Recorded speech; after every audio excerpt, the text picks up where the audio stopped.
O atalışın atayıp andayını birbirinden ayrılmıştır. Belki bir futbolcunun karşılarına çalışıyor. Öte demeyin, bırak gibilerge salıştırmalı, anın bir güçü çeneli. Çeneli, al öte çoğun kuvatta ye bolboy, bırak dağı özünün bir futbolçuluk kasiyeti var. Güçü var dağı, anan bırak oşol güçü çektebildi. Anan törtüçüsü özgöçe koldoşular. Emin ушул жерге келгенде, кандай десем, бир ушуну баары түшүндүрүш үчүн биз муну илимий негизде же бир кандай десем, бир фактылар менен түшүндүрө албайбыз. Болгону гана биздин элибиздин ошо чыгармачылыгында, же болбосо биздин адабиятта, дүйнө таанымыбызда бар болгон түшүнүктөрдүн мисалында калбайбыз. Биринчиден, цифрдан байкайбыз. Кайсы колдоочуну цифр колдоочу деп алабыз? Мисалдап айта аласызбы? Кайсы колдоочу цифр колдоочу катары кабылдасак болот? Кандай? Кадыр ата. Кыдырбы, кадырбы? Кыдыр.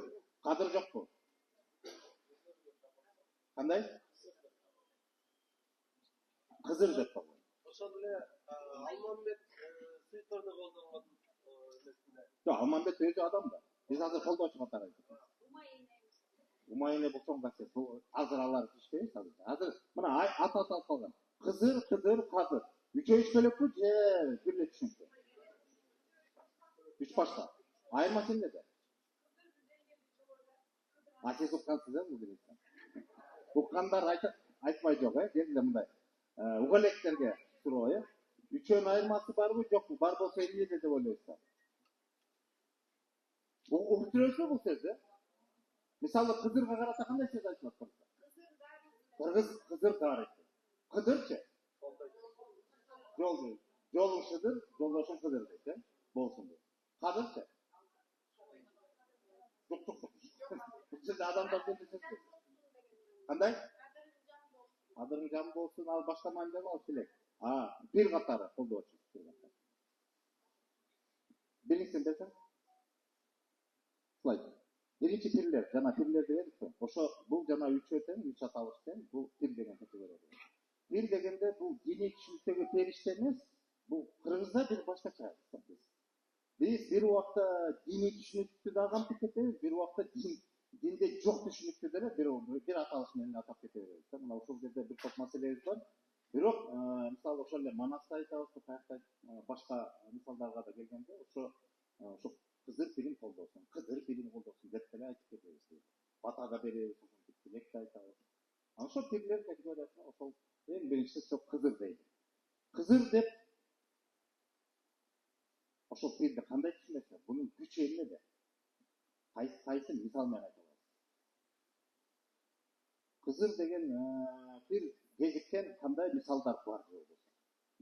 Анан бунун күчү эмнеде болду деп?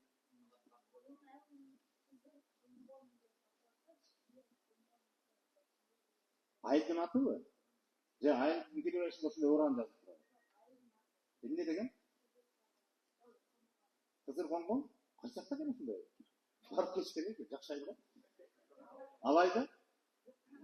Эмнени түшүндүрөт кызыр? Же болбосо анын күчү эмнеде? Ошо кызыр дарыганда эмне болот?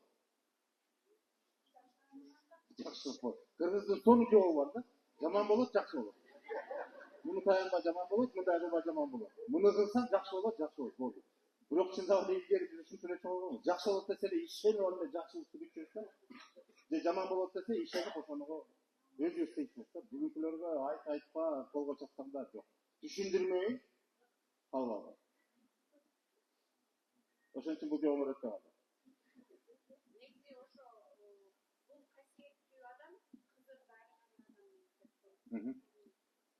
Мені слайд берсеңіз. Манаста мындай сөздөр бар. Түп атасы түгөл хан, түбүнөн кызыр дарыган. Баш атасы бары хан, башынан кызыр дарыган деп. Бул саптар көп эле жүрөт. Ушул нерсе өзү мындай айтылып эле келет, келет, кулабызга деле жатып болуп калды. Мындай кадыр эсе түшүнүк катары кабылдайбыз, бирок эмне үчүн кызыр эмес? Манаста кызыр деп айтат. Анан мисалы кээ бир мисалы ошол эле Википедия же башка бир сөздүктөрдө мындай эл арасында колдонулган. Үчөөнүн бир эле түшүнүк катары калды. Үчөө бир эле болгону ар бир элдин өзүнүн аталышында. Жок, Кыргызста үчөө үч бөлөк. Балким башка бирөөлөр үчүн бирдир, бирок бизде үч бөлөк. Аны ошол мисалы Манасты айтылган ошол башынан кызыр даарыган деген сөз ушул элге, кыргыз элине өтө чоң ушундай бир кут касиет конгон. Ошол жалпы элге таандык болуп, ошол бир өзүнүн күчүн кармап берген. Кийинки слайд көрсөт. Мисалы Манастын өзүнө карата мынтип айтылат. Аксы кыргыз баласы айта көргөн Манасты. Кыргыздын баары чогулуп, кызыр чалган баланы чоң жинди атка коелу дейт. 14 жашы келгенде кармашта жүрүп катыгат, карап турган ошондо кабыл Манас атылат. Манастын өзүн кызыр чалды дейт. Манастын Сагынбайдын вариантында, Саакбайдын вариантында экөөнүн айтымында ошо кызырга жолукканын айтылат. Билесиңерби, кайсы жерлерде? Ошол жерден бери дагы иши ошол бала кезде ошондой кызыр чалган деп коет, кызыр даарыган деп, бияқта Манаста чалган деп айтат. Кээ бирде даарыган деп айтат. Кыскасы ошол кызыр деп коет, ошол бир адамга кезиккенде, анын адам ошол кимге кезиксе, ошол адамга берген таасири өзгөчө. Өзгөчө таасири берет дагы ошол адам, ошол кызырга кезиккен же кызыр даарыган адам. Мен салыштырмалуу айтайын. Ал адамдын тагдыры өзгөчө болот. Ал адамдын тагдыры мындай, салыштырмалуу айтканда, жашоону өзгөртө турган деңгээлдеги адам болот. Манас жашоону өзгөрттүбү? Кантип өзгөрттү? Эмне кылып өзгөрттү? Жоктон бар кылды. Үзүлгөндө улады, чачылганда жыйнады. Эркиндик, бошгондук алып келди. Мамлекетти түптөдү, ордону түптөдү деп коелучу. Бул кадимкиде ошол учурда, ошол жагдайда элдин жашоосун өзгөрттү. Жаңынып калып бурду. Жаңы нерсе түптөдү, же болбосо түз маанилде жаңы болбосо да жок нерсени кайра кайтарып берди деп коелучу. Бул ошол учурга жаңы нерсени киргизди. Ушундай көрүнүшкө тете болот таасири кызыр. Кызыр катардагы адамдарга кезигет. Же болбосо дайыма эле такай эле боло берди. Бул өтө сейрек болгон учурда гана кезигет дагы. Анан ошол кызыр чалганда же кызыр даарыганда ошол адамдар бир эбегейсиз чоң колдоого жетет, бир чоң күчтүн колдоосуна жетет дагы. Ошол колдоонун күчү менен мындай бир катардан тыш чоң иштерди жасашат. Мисалы ошол эле Манастын Манас болгону, мисалы, эгерде анын жөнө дене кубатын кара күчүн эсептей көрсөк, Манастан кем эмес, керек болсо Манастан ошо кара күч жаатынан артык болгон каармандар толтура ошо Манастын тегерегинде жүргөн. Бирок Манастын Манастыгы анын касиетинде, анын колдоочу күчүндө. Мына ошону менен ал жанагыдай бир чоң эбегейсиз күчкө ээ болуп, анан карап көрсөк, Манастын качан болгону белгисиз. Чын билимде анык маалымат жок. Ол жолду мындай бир божомолдор бар, мүмкүн деле. Бирок так жок. Ошондой болгон күндө да үзүлбөй келет. Кыргыздын бир дагы доору болгон эмес, Манасчысы жок дегенде, кайсы доордо болбосун сөзсүз түрдө Манаслар чыгып, ошол Манастын атын дагазылап, Манастын жашоосун, Манастын касиетин, Манастын кутун бизге чейин мамилеге жеткирип келет Манасчы. Ушунун өзү өтө чоң сыйкыр да, мындайча айтканда. Манасчылык касиеттин өзү сыйкыр болот. Аны же окуп үйрөнүп албасаң, же бирөөдөн барып ичип бирөө аны кулагыңа жатык кылып мындай бир куйма кулак болсоң, ал башка, бирок Манасчылар андай эмес. Анан бир жашы мындай орто же болбосо мындай жетилип калган адамдарды мисалга алсаң, мындай күмөн санашыбыз мүмкүн. Жакта балдар мүмкүн. Жаш балдар айтып, эч даярдык жок. Тамга тааныбай турбайбы. Буну түшүндүрүүгө мүмкүн эмес. Анан улам муундан муунга, улам кийинки муундарга үзүлбөй келаткандын өзү ошо Манастын өлбөстүк касиети деп коелучу. Өлбөстүк жетиликтүү касиети ушунда да.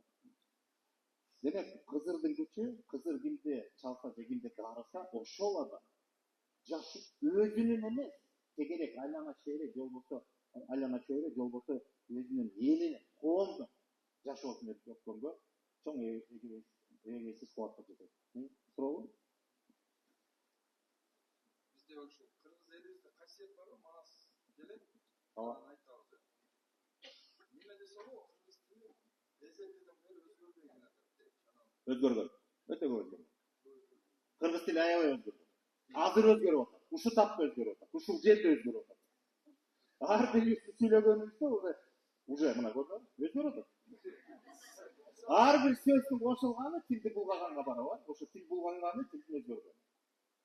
Тил адамга, элге, коомго жарашат. Коомдун элдин аң сезими, дарамети, күч кубаты жана башка көрсөткүчтөрүнө жараша тилдин сакталышы же үзүлүшү ал мындай мыйзамчылык. Дагы Мисалы үчүн орустарда старославянский деген бар, анан өзгөргөн. Шекспир келип өзгөрткөн. Тилдер османский деген турецкий бар го. Кыргыздарда манас болгон үчүн пока элибиз бар кезде тил жоголбойт деген эмес болду. ошондой эле болсун байым. Бирок бүгүнкү күндөгү Саякбай менен Сагынбайды эле айтабыз, мындай академиялык басылышка ээ болгон баардык тарыгы. Ошол эле китепти алып коптурмучу. Сиз тааныбаган, укпаган сөздөрдү коюп безиңиз.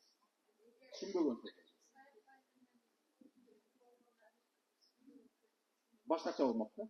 Негизи тил өзгөрүп турат коомдун убакыттын өтүшү менен. Келгиле улайбыз, кийинки слайд. Кызыр деген кыскасы бул бир эле мисал, ушундай кызыр дарыса, мисалы жана кыргыз элине да тиешелүү бир мисал айтылат Манастын өзүндө. Манастын өзүндө аябай бир керемет саптар бар, ошонун ичинен өзүбүз да ошо кыргыздын касиетин да көп учурда баалабай келебиз. Мисалы, башынан кызыр дарыган, баягы баш катасы бар экен деп айтып атпайбы? Ошол сынагындай кыргыз болгону, кыргыз атка конгону дегенде ошондой бир чоң касиетке ээ болгонун биз Манастан да билип атабыз. Бирок ошонун далилин дагы көрөбүз. Бирок маани бербейбиз. Жанагы кыргыз деген аталыштын өзүндө дагы көп талаш болуп атпайбы? Жана этноним эмнени түшүндүрөт деп окумуштууларга кайрылып көрсөңөр, бир 7-8ге жакын вариант бар. Этимологиясычы. Ошо этнонимдин келип чыгышы. Ал 40 уус, 40 кыргыз дегенге чын да такалатса тоогузтардын болгондо. Эми ар кандай мындай ойго келбеген чечмелөөлөрдү сунуштап берсе окумуштуулар. Бирок ал жерде логикалык дагы нерселер бар албетте. Мисалы, менин жеке пикиримде, мен эми чоң окумуштуу эмесмин, бирок мен катардагы кыргыз катары мен жөн эле сөздү эле өзүнчө бир чоң түшүнүп алам да. Кыргыз дегенде эле мага эң жакшынакай эле кыргыздын бир чоң, ушу бир элдин бир чоң касиет сапатын айтты. Манаста ошол аябай жакшы үч тап менен чечмелер. Кырылган сайынкы чаган, өлгөн сайын өтүгөн, же болбосо түгөнгөн сайын түтөгөн дегендин өзү эмнени айтат? Бул элди кырып бүтүүгө мүмкүн эмес деген. Кыргыз деген сөз ошо кырыз. Кыра албайсың. Кыргыз деген башка мааниде. Кыргыз деген бирөө келип кырып бүтө албайт деген мааниде. Анан кыргыздын бир өзгөчөлүгү биздин башыбызга бир күн түшүп, сырттан бир чоң коркунуч келип калса, биз баарыбыз түрө көтөрүлүп, бир мушунга түйүлөбүз дагы турушуп беребиз. Өлүп баратсак. Түз маани. Турушуп беребиз. Өзүбүз калганда ичибизде бүтөлүп атат. Маселе ошондо. Анан ушул мисалы ушунун өзү баягы Кытайдын Манастын окуясына карасак, жанагы Ногой хан өлгөндөн кийин ал окуя келип бияқта басып атпайбы? Борборду. Ушул жерде айтайынчы мына, Борбордуга. Анан ошондо кыргызды кыруу мүмкүн эмес. Буларды түгөтө албайбыз. Буну эзетен белгилүү дейт. Болгону бир эле амалыбыз бар. Буларды бириндетет.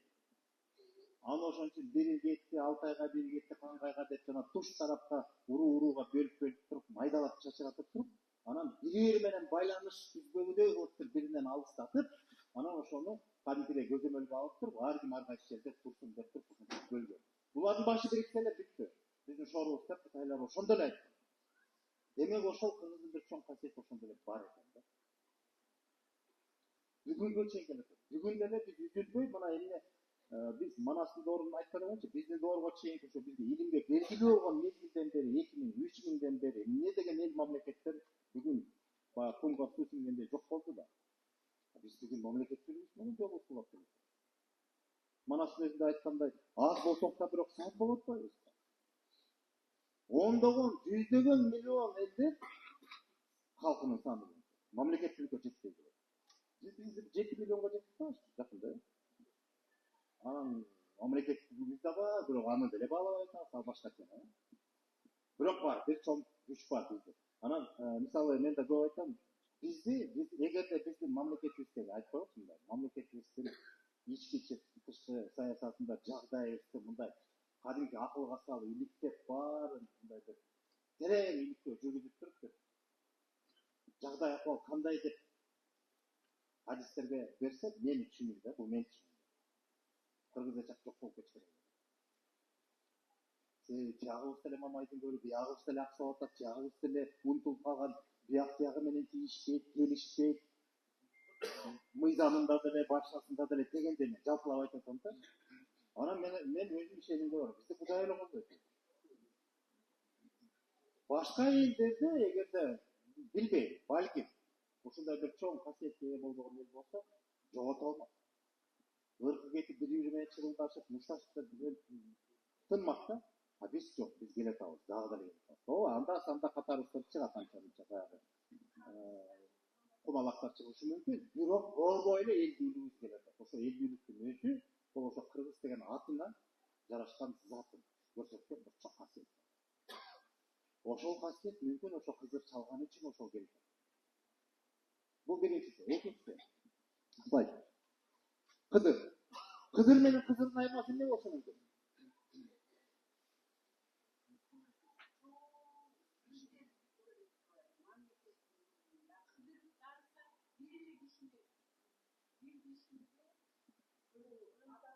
Ada айтып кеттим.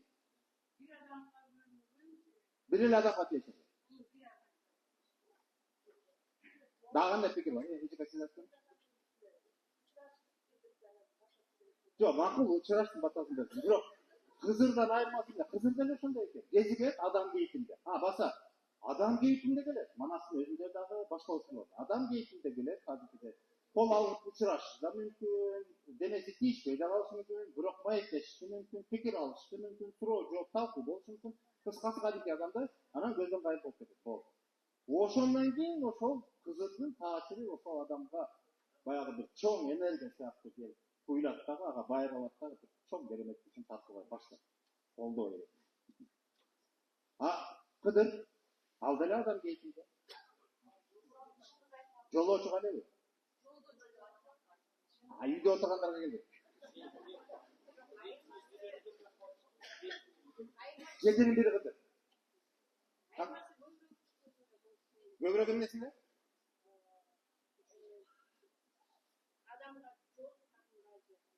Жок. Көбүрөөк азыраак жолукту деп айта албайбыз. Бир эле кезигет. Бир эле жолугат, өмүрүндө бир эле жолугат жетиштүү. Мындай, бир эле көзүм мен болобу, же бир мындай бир чай кайнам болобу. Чай кайнам деле болбойт. Маселе ошол үчүндө таасиринде.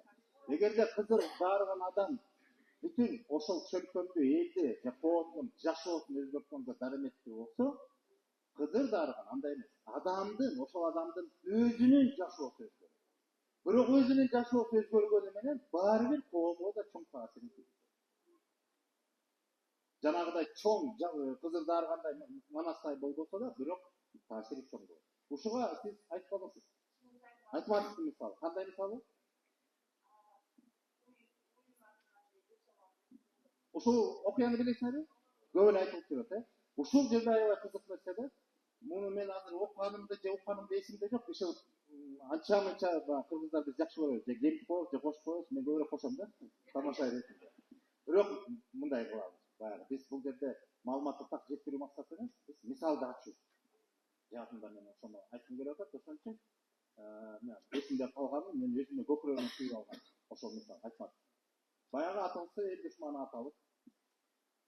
Айтмат Чыңгыз анда улуусу, ийиси бар, карындашы бар, анан апасы бар, анан чоң апасы бар. Тагдырын билесиз, Ошондой кезде айылга батпай калган учур экен.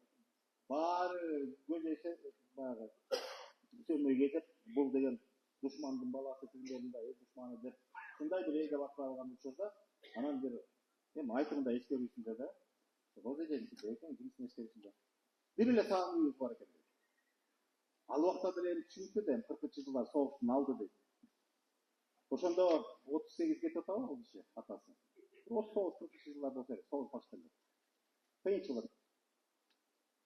Анан bir gün талаш кечинде saat мынтип тиричилик оокат жүрүп атат деп үйгө кирип анан ал убакта жарык жок да шамчылак менен анан кечки тамакты ичип бүтүп ичер маалда ошо ошол маалда кийген маалда ызылдап эле иттер кирип эле бирдеме болду дейт. Анан шек чыгып калды. Ай уйду карачы эмне болду деп.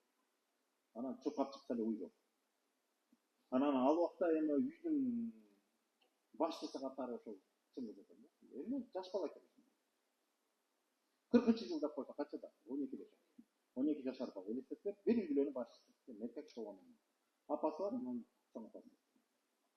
Анан баягы изи суу электр аркасынан иттердин баягы үргөнүнөн улам добушту үндү кубалап жүрүп көчөгө чуркап чыгып издейт да жакшы эле.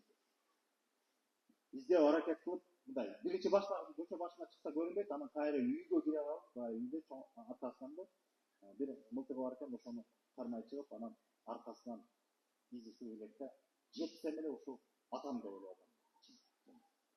Себеби тагдырдын жазмышын карап атсак, жаман атасы кесилип кайда экени белгисиз, эл душман аталып, булар элге батпай, өз айылына батпай, ушундай бир башына күн түшүп аткан кыйынчылыкта болгон тиричилиги баягы жүргүзүп аткан бир саамы болсо анысын да уурдап кетсе, анан жашоонун баары ошону менен чектелип калды да.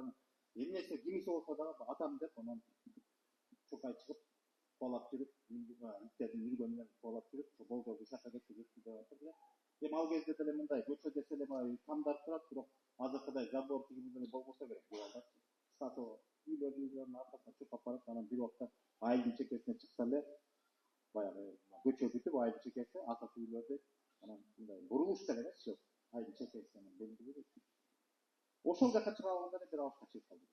Кайдан жайдан келип чыкты да анан айтат: "Бай балам эмне болду?" деп. Аябай мындай. Токтоо, сабырдуу, анан анын сүрөттөмөсү боюнча эки аныш тааныбайт экен. Бирок мындай чочуп калган жокмун дейт, өзүнүн алакабын башкача болчу дейт, анан ошол киши дейт, ал киши айтты: "Ай балам, токто. Эмне болду?" десе, анан ушундай үйдү уурдап кетип кубалап баратам, ис кубалап баратам десе, "Ай токтоп балам. Сенин жолуң башка. Бул ырыстын сага буйруп атпысы. Муну токтот, бунун аркасынан кубалаба деп. Сенин жолуң башка, ырысың да башка, ырысың да башкадан болот. Азыр кайрылып алып, баягы ачууңду токтотуп туруп, кайрылып алып үйгө жөнө дагы болду, ошондон токтотуп. Десе эле, бир киши өзү аябай баягы ачууланып, ошондой азыр алдына кишиси ат үйчүдөй болгон, ошол жаш бала 12 бала менен каны деле сыйыптан, ушинте болот. Бирок эмнегедир ошол кишинин сөзүнө муюдум. Муюп бир өзүмдүн бир чоң атамдын кээин уккандай аябай бир таасирленип, анан айтса эле айткандай болду, кайрылып эле үйгө жөнөп баратам деп. Акылым жакты издеп атат үйдү. Көкүрөгүм тынчып калды. Анан кайра акылга салсам, кайда деп туруп кайрылып эле кайра же ошол жолду кубалайынбы дегенби, же ал кишиден бирдеме сурайынбы деп кайрылсам дейт, ошол замат ал киши көздөн жок. Көрүнбөйт, таппаган. Ал жерде же бурулуш жок, же бир жашына турган нерсеси жок, же кам жок, мындай айылдын чекеси мындай ээн эле жер. Ошентип ушундай бир жолуккан деп эскерүүсү бар экен. Анан кийин бүттү, алысы кетти, ыйлашты, баягы жоктошту, тигиндей мындай, анан азап болду, согуш болду, анын баары, анан кийин өзүнүн турмушу өзгөрүп, өзүнүн багыты, таптакыр багыты өзгөрүп, баягы билесиз, алган билими өзү аграрный айыл институтунда окуп эле, ошакты окуп бүтүп, зоотехник инженер эле, эсимде жок, ошол адистик окуп, ошол жолго такыр аттанбай, таптакыр жазуучу окуп өтүп кетти да, анан кийин баам болду. Ушу болбоду, менин жашоомдун өзгөрүшүнө ушул окуя таасир этти окшойт деп өзүм баам салып атам. Себеби ал киши дейт, эми бул киши чын айтмак деле далайды окуган, көргөн, эл аралаган, наркы окуган киши да, анан баамдаса керек, ошол кишинин сөзү менин турмушумду өзгөрттү. Эгер аны укпай коюп өз жолумду кубаласам, балким жетет белем дейт. Балким атып таштамакмын, анын аркасы эмне болот? Өзү эл душманынын баласы болсо, анан дагы киши өлтүрүп атса, анан тагдырым такыр ошо менен талкаламак экен деген бир өзүнүн ой толгоолору менен бөлүшүп, анан болбоду, ошол абышка көздөр да кайын болуп кетти. Аны элге деле айткан эмесмин дейт. Анан чындап эле ушундай салыштырып көрсөк, бул кишинин жол өзгөрдү казыр.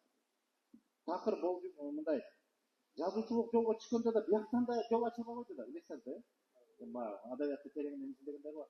Анан бияктан болбой жол башка жактан ачылып кетти. Болгондо да кандай деңгээлде. Бир элдин алкагынан чыгып, бул дароо эле жол ачылганда эле таанылганда эле. Эл аралык деңгээлде же дүйнөлүк деңгээлде жол ачылды. Шыр болду да. Болбосо жазуучулардын арасынан чындыктан кем эмес жазгандар деле мыкты жазуучулар. Бирок багына жолуна жараша. Жолу. Чындыктан жол башка. Себеби анын жолунан Кыдыр кирди.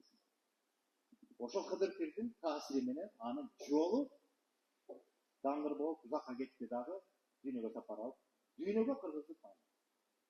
Ооба, кыргыздын жашоосун бүтүндөй оңдой алган жок Манасбай. Бирок чоң таасир этти. Туурабы? Чындыктын чыгармаларына сабак алгандарыбыз көп эле деп коеюнчу. Бул боюнча түшүнүктүү. Эми кийинкиси Кадыр. Кадыр Пиримкулду деп дагы анын көп учурда ушу бата тилек кылганда ушуну көп айтышат, тилек кылганычы. Бул кандай бул? Буга да бир турмуштук мисал бар сол. Кадырдын жан болсун деген ал эми, ооба, ал башкача мааниде го, ал жанагы адамдын кадыр, өзүнүн кадыр баркы дейт. А бул жерде кадыр тирик. Бул дагы ошондой адам бейитинде кезигет, жолугат, сөз айтабы, бата береби, тилек айтабы, ушундай болот дагы. Так эле ошондой. Эмне үчүн буну баары секир колдоочулар дегеним, жанагы түз мааниде болот атпайбы? Булар манасчылык касиетте да билесиз, кээ бир манасчылар. Манастын каармандарына түшүнөн эмес, өңүнөн кеткен. Уктар беле ушундай. Өңүндө, мисалы, көптөр айтат, түш көрдүм, түшүмдө анан ушундай Манаска кезиктим, Бакайга кезиктим, анан батасын алдым, анан даам таптым, анан Манас айтып калдым деп.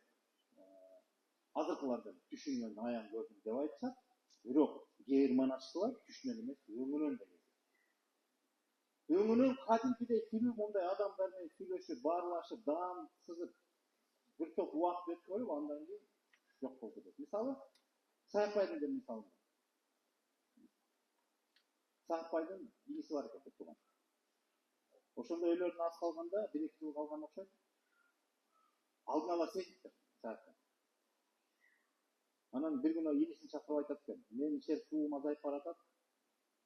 Керегимди айтып калайын десе, тиги тилдеп баштап калды. Кой, айтпачы, жаман сүйлөбөчү. Угуп турду. Инисине катуу мындай сөз айтып турду. Азыр айтсаң эч ким түшүнбөйт. Сен эле кулак эшитип ушуну эсиңе түйүп алды. Бир кезек келет, заман өзгөрөт. Мен аны көрбөйм. Мен мына бүгүн эртең эле кетем. Сен ошол доорго жетесиң, сен көрөсүң ошол заманды. Ошондо анан өзүң туясың да, анан ошондо Саакбайдын кереги болчу деп айтсаң, ошондо эл түшүнөт, кабылдайт. Ага чейин айтып. Эмне сөзүн, ошонун баарын талабын айтып, айта эмне десе, баягы Айтматовдагы окуясында билесиңби, Саакбай жөнүндө айткандар көп эскербейт эле Саакбайды Айтматовдо. Анан ошондой айтат. Баягы мен эл журттун баарын айтып аткан Манасты түшүнөн көрдүм дегеним, ал өңдө болгон иш болчу. Саакбай инисине керес болду. Бирок аны мен тиричиликте айтканым жок деп. Себеби бул заман деп Союз айтып атат. Муну кабылдабай түшүнбөйт. Ушундай көрүнүшкө кабылгандардын тагдыры шор болуп, Чымборгондо жатат. Чымборгондо эмне десем, жаштар билбейт болуш керек, Сүйдө бир чоң айыл бар, ошол жерде Атматов эле койчу, бир оорукана бар. Анан ал жерде акылдан тайган тигиндей мындай деп айтышат. Көп нерсе ошо касиетке, көп деп касиетке калган адамдарды ошол оорукчандардын катарына кошуп туруп ошакана айдап жүргөн. Анан дарылап атып эле сол кишини жындыгы салышкан. Демиликтер жындыгана деп атат. Кыскасы мына Саакбай ушунтип айтканы бар экен да, анан демек Саакбай өзү дагы өңүндө кесиптенет. Кезиги даамсызып жанагы киносунда эле тартып атпайбы, бир бозу кара таш бар эле, ал бозу күбөлөр, анын ичине кирсем кандайча тосуп чыкты дейт. Бир элек тосуп чыгып, анан Бакай кирди дейт, анан даам берди. Бир шундук даамды сызып отуруп, жеп койгонун белгилеп, анан жок кой элексиң деп чыгып атат дейт Бакай деп. Ошол жанагы же таарыл же кум экени белгисиз бир даамды сыз. Анан көпчүлүк манасчылар ошондой окшош экен да, аянда. Анан көбү түшүнгөн болсо, Саакбай да көңүл. Ушул сыңарында азыркы манашчылардын да кээ бирлери бар, өкүмдү ушундай бир чоң кереметке жетти. Ошон үчүн сыйкыр деген ушундай шарттап алышта бул муну түшүндүрө албайт, бул чын эмес. Бар болуп туруп жок болду. Көрүнүп туруп көрүнбөйт. А берки касиеттүү адам көрүп байкайт, катарда адамга байкалбайт, ал сыйкыр эмес. Ал эми бар, жандап жүрөт, аны сезген туугандар билет, калгандар билбейт. Ал жанагы өзгөчө жолбосо күчтүү колдоочулар ошол секилдүү. Сыйкыр колдоочу. Бул кадимки адам сыяктуу көзгө көрүнүп келет. Анан көздөн кайтып кетет. Дагы эч нерсе менен түшүндүрө албайт. Кадырга келтабыз. Bir misal айтайын. Чигорунда bir аял затынан чыккан Саидтек Доордо социалисттик эмгектин баатыры өткөн. Билесиздер ба? Журакан Кайназар. Ошол кишинин кандай десем, жашоосунда турмушунда болгон бир көрүнүш. Бая кызыл чачы болуп булар кызылча чыгып, ошо кызылчанын айынан жанантип баатырга жетип атат да. Анан азыр эсимде так жок кайсы мезгил. Согуштан кийин болсо керек. Согуштан кийин болот. Согуштан кийинки мезгил. Ооба, согуштан кийин. Себеби баягы согуштан кийин көп жоготуу болуп, чарба деле тыный элек, көп кыйынчылыктар көп болду, ачарчылык уланып эле келаткан мындай. Турмуш жаңы мындай тынчтык болгону менен. Анан ошентип булар кызылчада эртеден кечке кызылча отуруп иштеп жүрө берет. Анан ошо кызыл чачылардын арасында дагы мындай бир шерине ойночу. Ошондо деле. Мындай. Турмуштун дагы бир жакшы учурларын да эске алып керек. Эмне күлүп атасыз? Шерне бул жакшы нерсе. Шерне десе бүгүнкү шерне эсептеп элек чорбекасы деп. Ал башка. А тиги шерне ал башка. Анан ошол шерне ойноп кезеги ошол күн Зуракан келет экен дагы.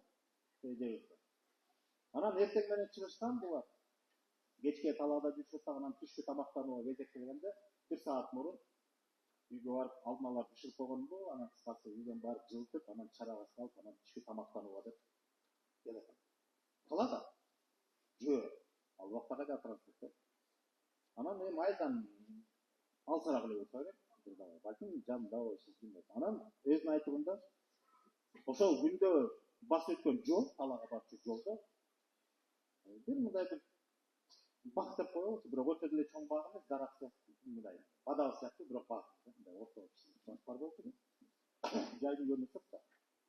Күндө эле өтүп жүрөбүз анан. Өзгө деле баг. Анан жанагында бир табак тамак бышырып алып туруп, анан дастархан короп туруп, муздай электе ысыт койгон алып жеткирейин деп. Анан өтүп баратса ошол бактын түбүндө жолдун боюнда бир аш болду. Анан эми баягы кыргыз мадениетинде таныбай бирок бул киши отурса, анан бул жаш келин ал убакта жаш келин экен.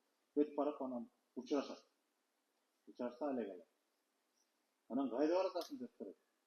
А биз ошол жакта шерне ойноп аттык эле, мен кызыл чачы болом деп туруп, анан эмне экенин билбейм, өзүм эле жаным тартып дейт, анан жана чараны ортого коюп туруп, келиңиз сактаңар, сиз ушундан ооз кийиңиз деп, дастархан жазып, чарасын алдына коюп туруп, ооз кийиңиз деп алдына тартат. Чарада эми тамак болгондо эле эт бар экен, анан дагы неме болсо керек. Анан бир эле чым-чым эттен ооз тийди дейт да табак.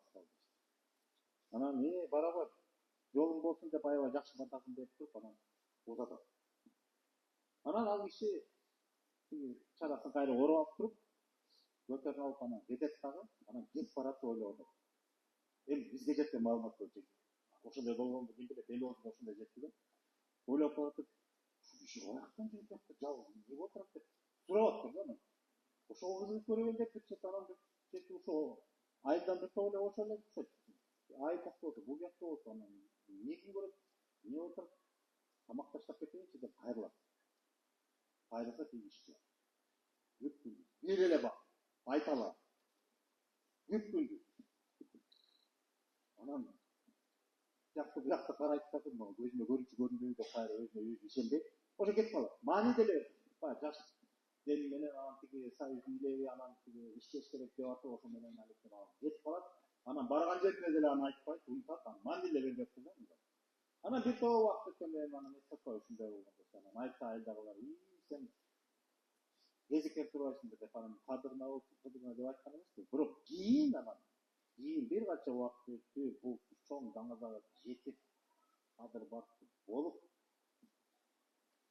анан бир өлүмүнөн аягында дейбизби, же болбосо бир асталган убакта анан баягы баам салып адам өзүн баалайт го. Ошондо анан бир айткан жери бар. Мен ошондо кадыр тирим дарыган окшойт, бирок менден кетиби ким билет. Кадыр бартка жеттим, бирок ченели болдум. Эмнеси ченели болду десем? Зуракан Кайназаровдун тагдырында. Эмне ченели болду? Бүлө бүтпөй калды. Турмуш кура албай калды. Турса да мындай бир балалуу болбой, мындай бир толукка жетпей калды деп анан ошону арман кылып жок айтышкан. Анан ошону баамдап, анан ошо бала кезде бир кезиккенде ошол кишиге же өз ниетиненби, бирок эми ошондо деле кезип атпай, анан ошондо мага кадыр барыпты бериптир дагы, бирок жашоо жеке турмушумда өзүмдүн мындай бир толуктукка жетпептирмин деп бир мындай өкүнгөндөй эсти, же болбосо аттиң деп ушундай бир ойлогон ойлору бар болчу деп айтмак. Муну түшүнүшүм ордунан чыкканда сокулткан. Ушундай мисалдар бар да, ушул сыяктуу мисалдарды иликтеп көрсөк, ошол адамга кадыр барып алып келет. Анын жашоосу деле өзгөргөн жок. Кадимки турмуш тиричиликтин нугунда иштеп атты, кызыл чачы болду, ошол менен уланды, бир даңазага жетти, кадыр баркка жетти. Бирок бир турмуш жашоонун бир бактысына толук кандуулукка жетпей калды. Демек, мындай бир ченелет окшойт. Бул дагы деле биздин баягы болжогонубуз. Баамдоо. Анан ушул сыяктуу мисалдар турмушта, эми бүгүнкү күндө деп айтсак да, ошол жакынкы эле турмушта биздин аталарыбыз, чоң аталарыбыздын мезгилинде ушундай мисалдар көп эле. Кадыр адамдын жеке турмушуна бир чоң нерсе алып келет, анан затта бир нерсесине байланыштуу. Анан өзүнүн менен. Эми албетте, Союзга чоң атага чыкты, чоң баатыр болду, норманы аткарды, бир эмес эки ирет болду, анан бирок өзүнүн турмушу жанагыдай бир толук кандуулукка жетпей калды деп. Бул биринчиси. Кандай? Туурабы? Жок, бүткөн. Кызыр дарыган же кызыр чалган адам жашоonu өзгөртөт. Турмуш эмес, жашоо. Турмуш менен жашоонун айырмасын деп атасызбы? Мисалы, кызыр дарыган адамдын турмушу өзгөрөт албетте. Бирок жашоосу өзгөрбөй калат. Жашоо жолу өзгөрөт. Же өзүнүн гана жашоосу өзгөрөт. А кызыр чалса, бүтүндөй чөлкөн элдин жашоосун өзгөрөт. Мисалы, Манас, жана Манастын өзүндө айтылгандай, тез жака кубаланып барып, бөтөн жерде, бөтөн элде күн кор болуп, ошактан бир аябай кыйналган элди кайра келип мекенине кайтып келип, душмандан бошотуп, тынч жашоону келип, бакыт жашоону алып келген бул. Жоктон барды жаратылды, бошондук алып келди. Мына бул ошондой кызыр ишler. Кызыр дарыса адамдын турмушу өзгөрөт. Адамдын жашоо жолу, багыты өзгөрөт. Анан чоң таасир болот. Бирок бүтүндөй жашоону өзгөртөт. Кадыр бир адамга жолукса, адамдын бир багытында ишине, бир нерсесине байланыштуу бир кадыр баркка жетет, бир даңазага жетиши мүмкүн. Бирок жашоо кенен калган жагы бул адамдын. Ошол сыяктуу эмес.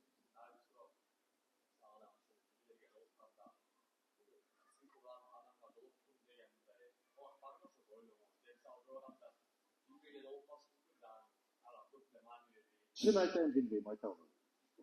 Аны биз угуп эле жүрөбүз, аны өз барып көрүнбөгөндөн кийин кантип айтасың? Бирөөнө акыл айткандан да коркосуң. Сезим туйлуп берилет деп айтпасаң, адашып калышың. Билбейм, чын айтайын, мен билбейм. Бирок биз окуп атабыз.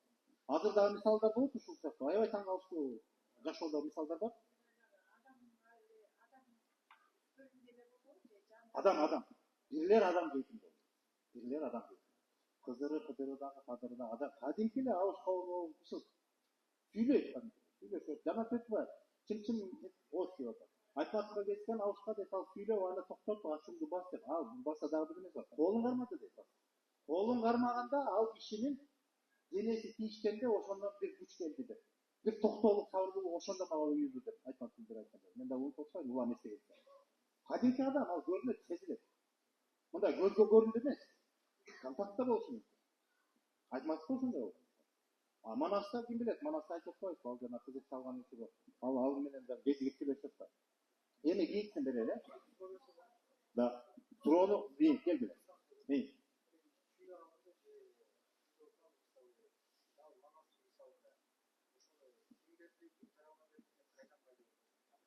Ошол Кызыр деген бул чоң пир болот да, ошо Манаска кезигип атат да, Манаска ошол жашоосунун аягына чейин Кызыр колдоп келет дагы, жанагы колдоочулар ал башка. Кызыр деген ал чоң, пир катары бир чоң күч катары. Ал бир тагдыр, бир Кудайдан. Албетте бул баардык нерсе Кудайдын буйругу менен да. Биз муну ушундай эле талдайбыз. Анан дареги кайсы жактан кайсы кабаттан аны айта албайбыз.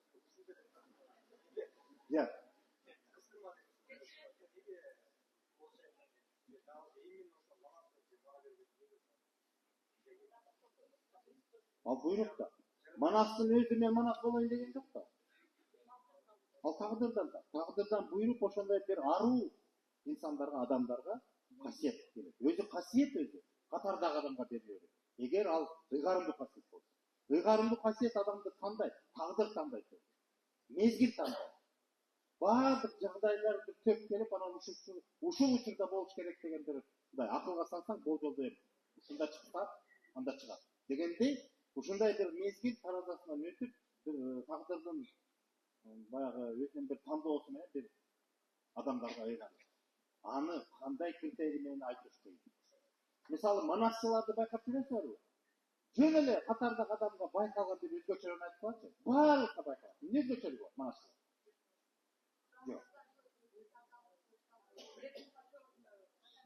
Жок. Жөнөкөй эле мындай бир көрүнүш көрсөткүчү бар да, мындай. Байкалат дароо. Карабай, дагы башка тер айтып атат. Бала эмес болсун. Айтканыңа ишенет да. Таза, арам ой жок. Бизде менен ушундай эле башотуна кирип кетет. Адамдын көкүрөгүндө моякта тазалык ушунча аруу болгондо, аны жетелеп кетет го. Көп эл ошондон жабырып калат. Манасчыларды касиет өтүп койгон. Биринчиден ошол тазалык үчүн касиет аларга конот дагы, бирок ошол касиет анан аны болгон.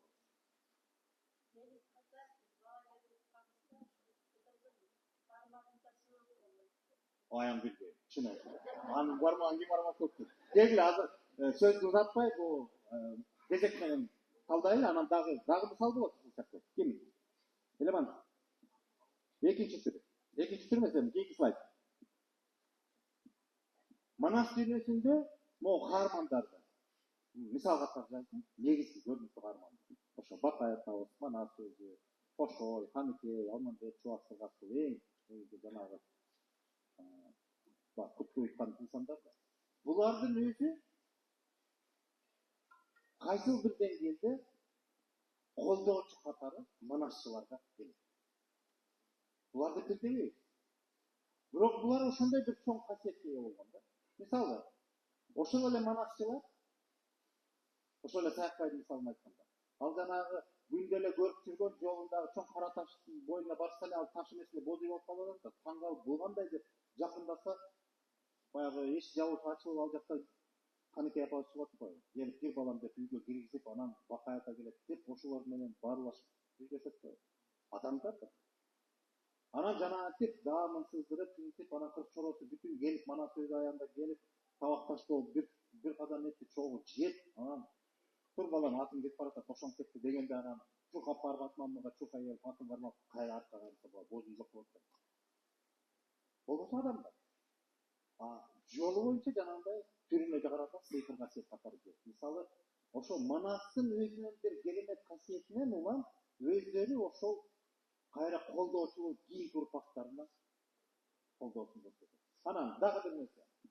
Канча Манастын билесиң бүгүн? Атын атап коебуз. Билгендер. Бүгүн. Дөлөт, дагы. Рыспай, Самит, Азиз, билебиз, Саматы. Мисалы, биз санап өткөн 5-6 Камил, мели 10 чакты Манас. Азыр андан көп, 30-тан ашты. Канча Манас болбосун? Бүт баары бирдей айтабы? Эмнеге? Булардын айткан ар бири. Эмне үчүн? Анан илимде буну варианттуулук деп коет. Бунун варианты, Саакбайдын варианты, Сагынбай варианты түшүнөт. Ал адабият жанр стилине карата бири-биринен айырмалап айтат. Бирок кыргыз ичинде вариант эми ушундай.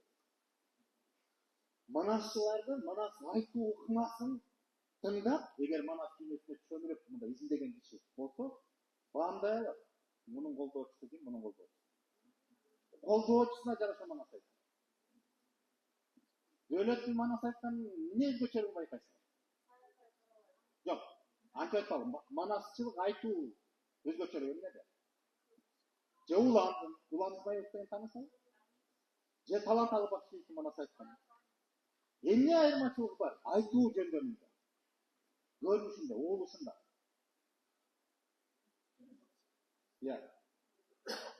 Эмоция. Дагы улусунан баштайынчы. Талант Алыбакчиевдин китебин чыккан окугандарыңар барбы арага? Эмне деген китеп чыкты? Семетей. Со башында эле жазылат, китеп башында. Көргөн аягын жазып тапшырсак болот. Чегирди менен Камитеге бат алдым. Өзүнүн аягын манаска кабылган, манас дүйнөсүнө кабылган. Ошол эки аяк затына кабылган. Мен муну бирөөнө баа берип мындай, мен жөн өзүм мындай байкоомду эле айтып атам, анан мисал катарында муну ушуну сөз кылып адамдын айыбына шек келтирүү жок, макулбу? Сүйлөшөлү. Талант Алыбынын манас айтканында көп нерсе, мисалы, окуяларын байкасаңар, кандай окуялар айтат. Казакты деле, чалышты деле айтат. Бирок тынч жашоону көбүрөөк айтат, биринчи. Экинчиден ошол тынч жашоону айтканда, эмне окуя болбосун, ушунча тим эле көрктүү, кереметтүү шурудай тизиктирип эле өзгөчөлүгү майда чүйдөсүнөн бери, мисалы, дасторкон, ичаяк, адам кебетеси, кийими, тим эле сүрөттү. Эмне үчүн? Себеби анын аян бергенде колдоочулары аял заттар, муздар. Алардын дүйнө калдоо туюусу, алардын сезими, алардын колдоочулук касиети аркылуу ошо манасчыны жандап турат. Талант Алыбынын касиети бар өзүнүн. Бирок ошол манас дүйнөсүнөн эмне деген маалымат алып туруп бу дүйнөгө өткөрүп берип атканда, ошо колдоочулардын сүрөөнү күчү менен анын айтуу жөндөмдүүлүгү ошондо белгилүү. Дөөлөттүкүн мен Талант Алыбын айттым, кандай? Дөөлөттүкүн өзүңөр баа бердиңиз, ал качуу. Эмне өзгөчөлүгү бар? Баардык манасчылардан дөөлөттүк бир чоң өзгөчөлүгү бар. Качуу өзгөчөлүгү? Байкадыңызбы?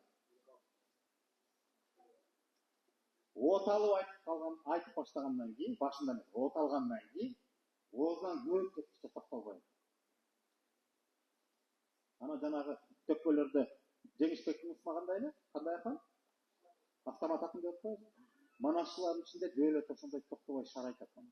Ар бир салынып канга жетишпей каласың. Эмне үчүн дегенде, дөөлөттүн өзүнүн ошондой сыр аянга кабылганы ал тулпарга байланыштуу. Аны колдоочу касиети тулпар. Ошол тулпардын касиети сүрөөнү менен манас айтканда ал кадимки тулпар чаккандай болот. Муну мен каалаган үчүн эмес, бул жолу ушул. Жол болсо башка мисал айтайын. Бир-эки манасчыдан өтүндүк.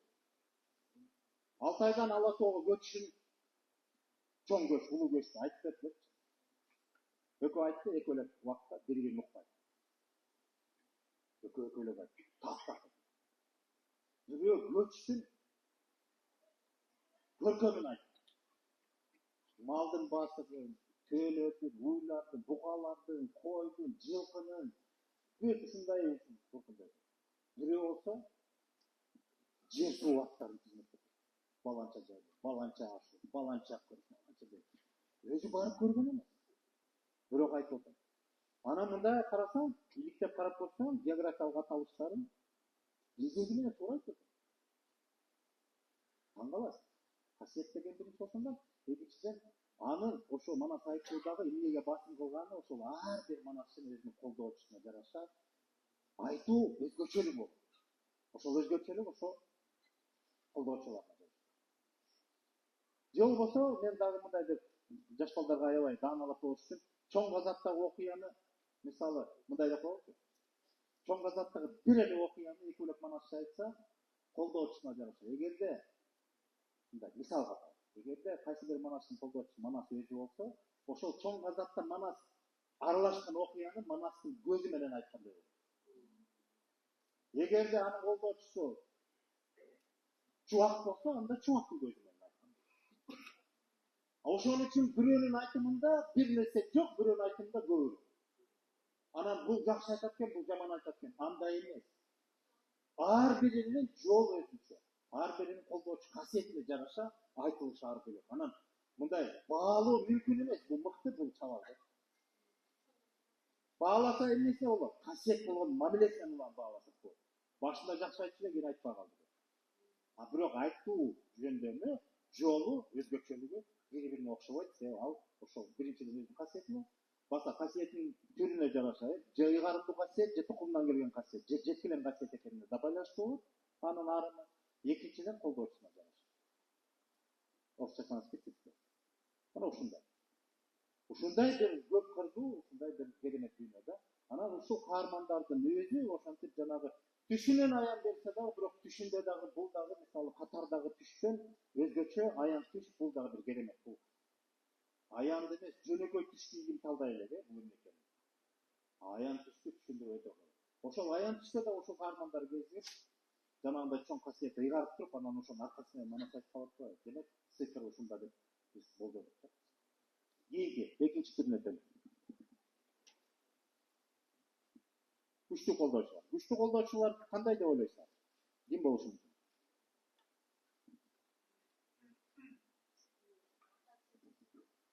Өткөн эки лекцияда мисалга келтирген. Айтпачы.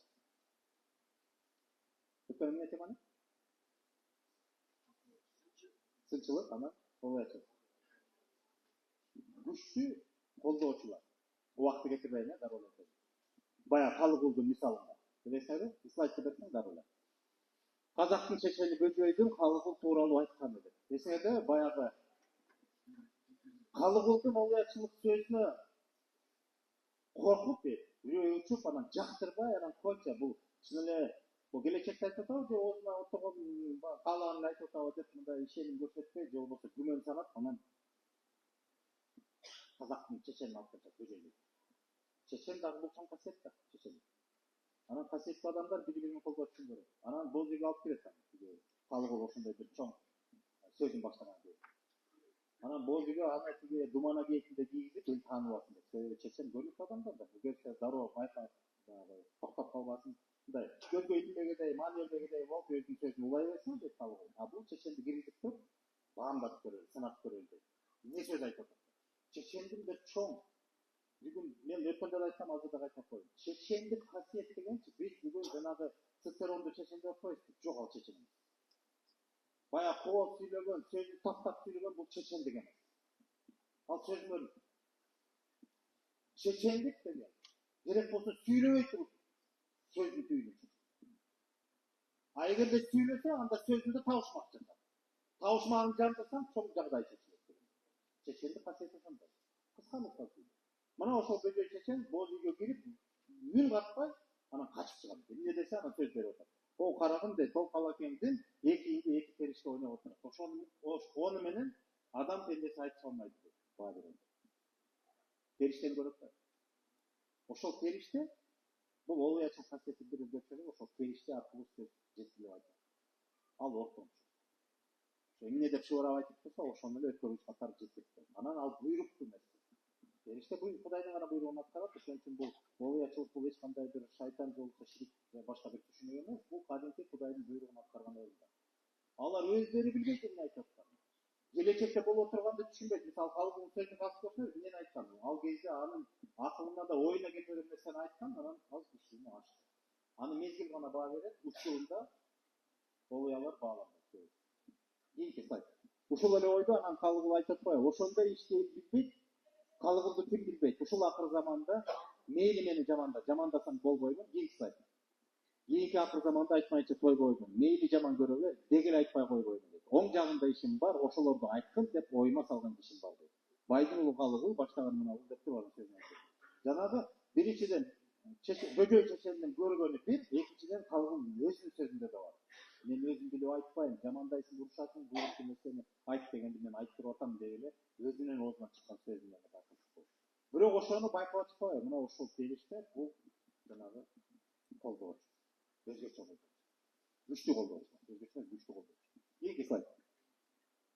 Арстанбектин мисалында эсерде ал деле ошондой оңайчыл касиетке чулганган адам катары анда да ошондой көрүнүш болгон. Кийинки слайд.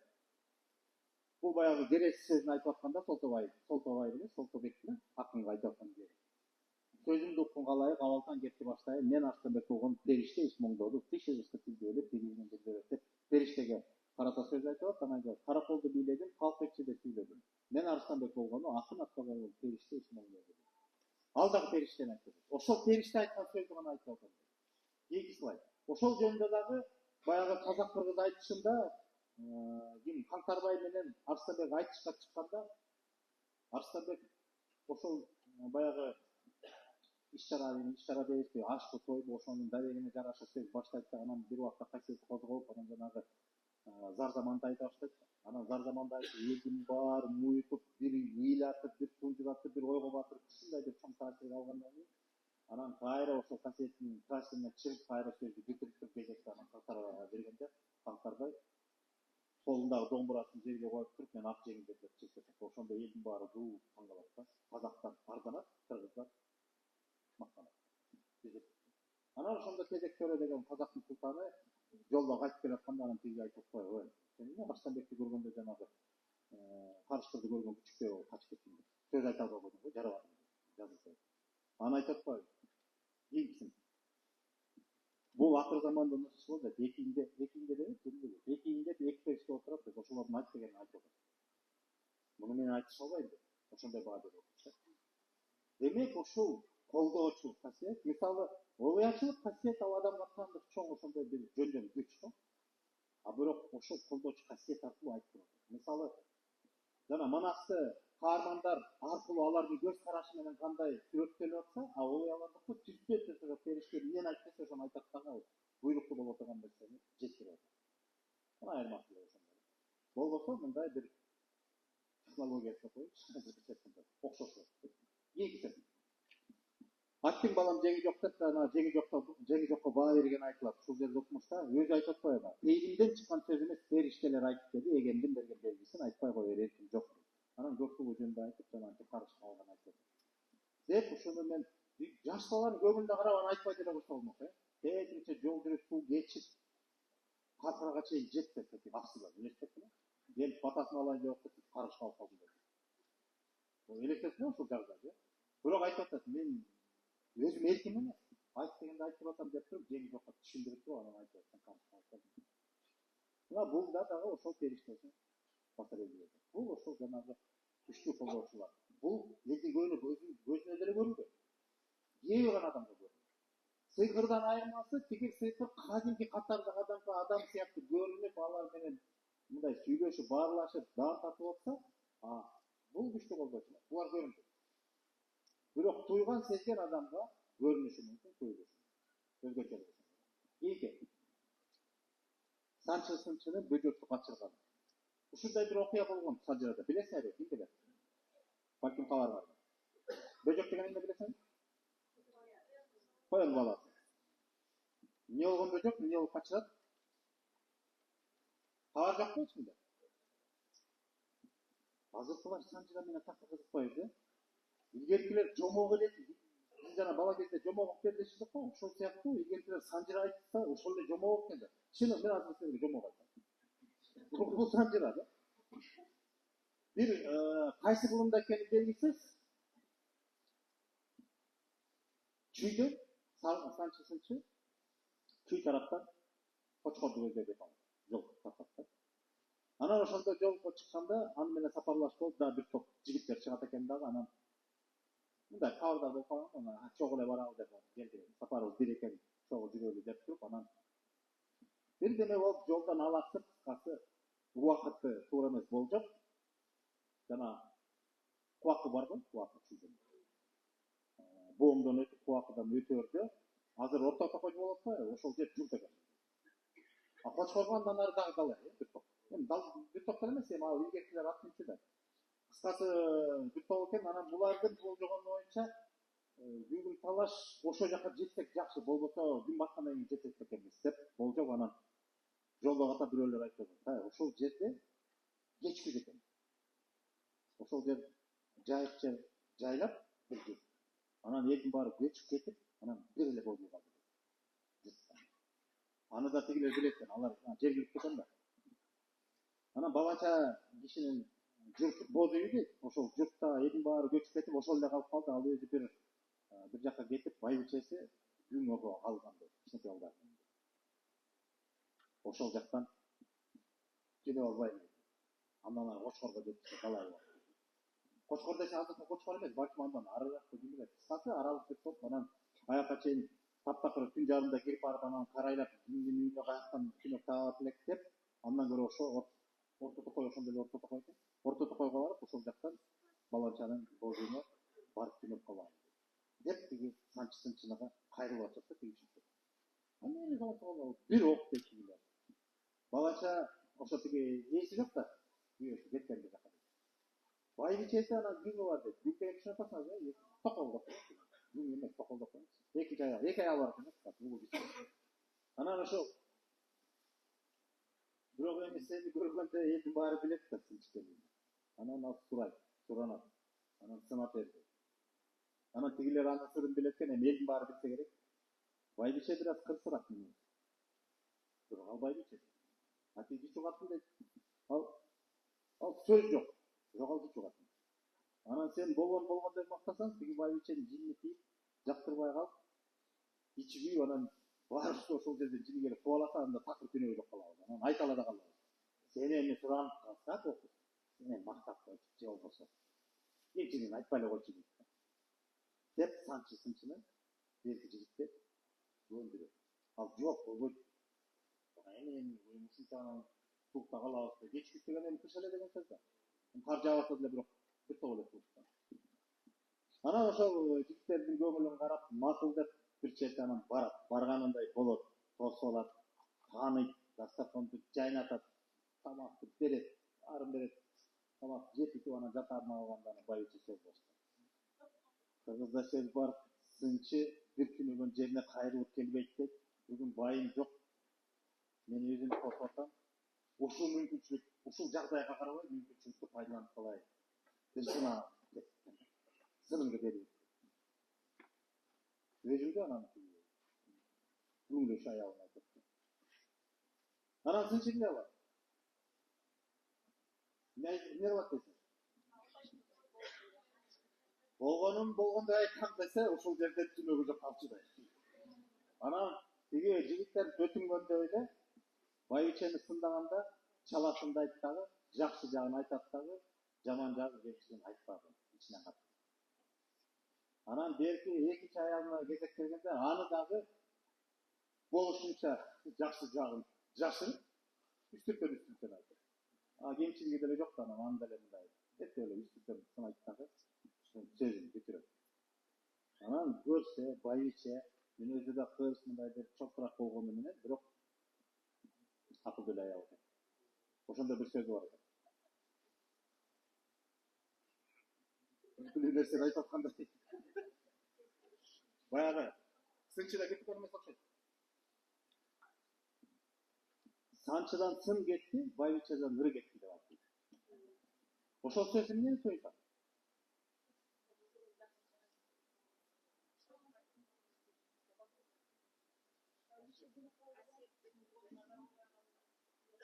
Санчыдан сын кетти дегенде сен касиетиңди толук айт. Мен толук сын айткан жокмун. Баягы өзүнүн ар бир касиетин өзүн талабы. Туура так пайдаланыш керек. Экинчи сураныш болгондон кийин. Анан ошону сен кем айттың, атайын менин көңүлүмдү карап, жагдайды карап, өзгөртүп айттым дегендей кылып, сенден сын кетти. Менден ыр кетти. Анан ошол сөздү айтып бүтөөрү менен бозулду да. Кечки түн болбосо мына кечкурун мына жакындап калган ошол. Ошондо санчы сынчынын койнунан бир бөтөк чыгып. Ошондо адамдарга көрүнөт экен ошондо. Көрүнөт да кадимки анан ии карма деп тиги жанталашып калганда эле анан аркасынан тигилер ордон козголгучакты эшик жабылып түрүлгөн экен, болду ачык экен, талага чыгып кетти. Анан аркасынан таладан кайдан кетти. Анан ошентип болду деп сынчы түшүнөт, кадимкидей машина кетип отуруп калат да, анан байбиче айтат. Болду эми сынчы, сенден сын кетти, менден ыр кетти деп. Анан ошо менден ыр кетти деген эмне? Кандай түшүнөт? Жоготтук касиет, колдоочу касиети качат да, ошону менен аны касиети дароо болсо да, бирок касиет кача баштайт. Негизи касиетке адам ушундай туура эмес мамиле кылганда касиет кадимкидей алыстайт. Жандабай калат. Себеби касиеттин бирден бир талабы адамдын тазалыгы арылуу. Анан касиет бул мисалы жеке адамга берилгени менен, бирок анын жеке энчисине эмес, элдин энчисине тартууланган чоң үлгүчү. Элдин керегине, пайдасына колдоно тургандай даремет да. Анан ошону ал жанагы өзүнүн кызыкчылыгына, ошол чөйрөдөгү экинчи адамдын кызыкчылыгына пайдаланып, жанагы чекелтип атат да мындай. Анан жана колдоочу касиети качып кетет. Байбичеден ыр кетти. Ушуну ар түрдүү айтат. Кээрлер айтат, байбиче ырчы болчу, анан ошондон кийин ырдабай калды. Жок, ушундай да сөз бар, санжырачы. Мен ушуну башкача көрдүм. Байбичеден ыр кетти. Санчыдан сын кетти, байбичеден ыр кетти. Эмне деп түшүндүм? Жок.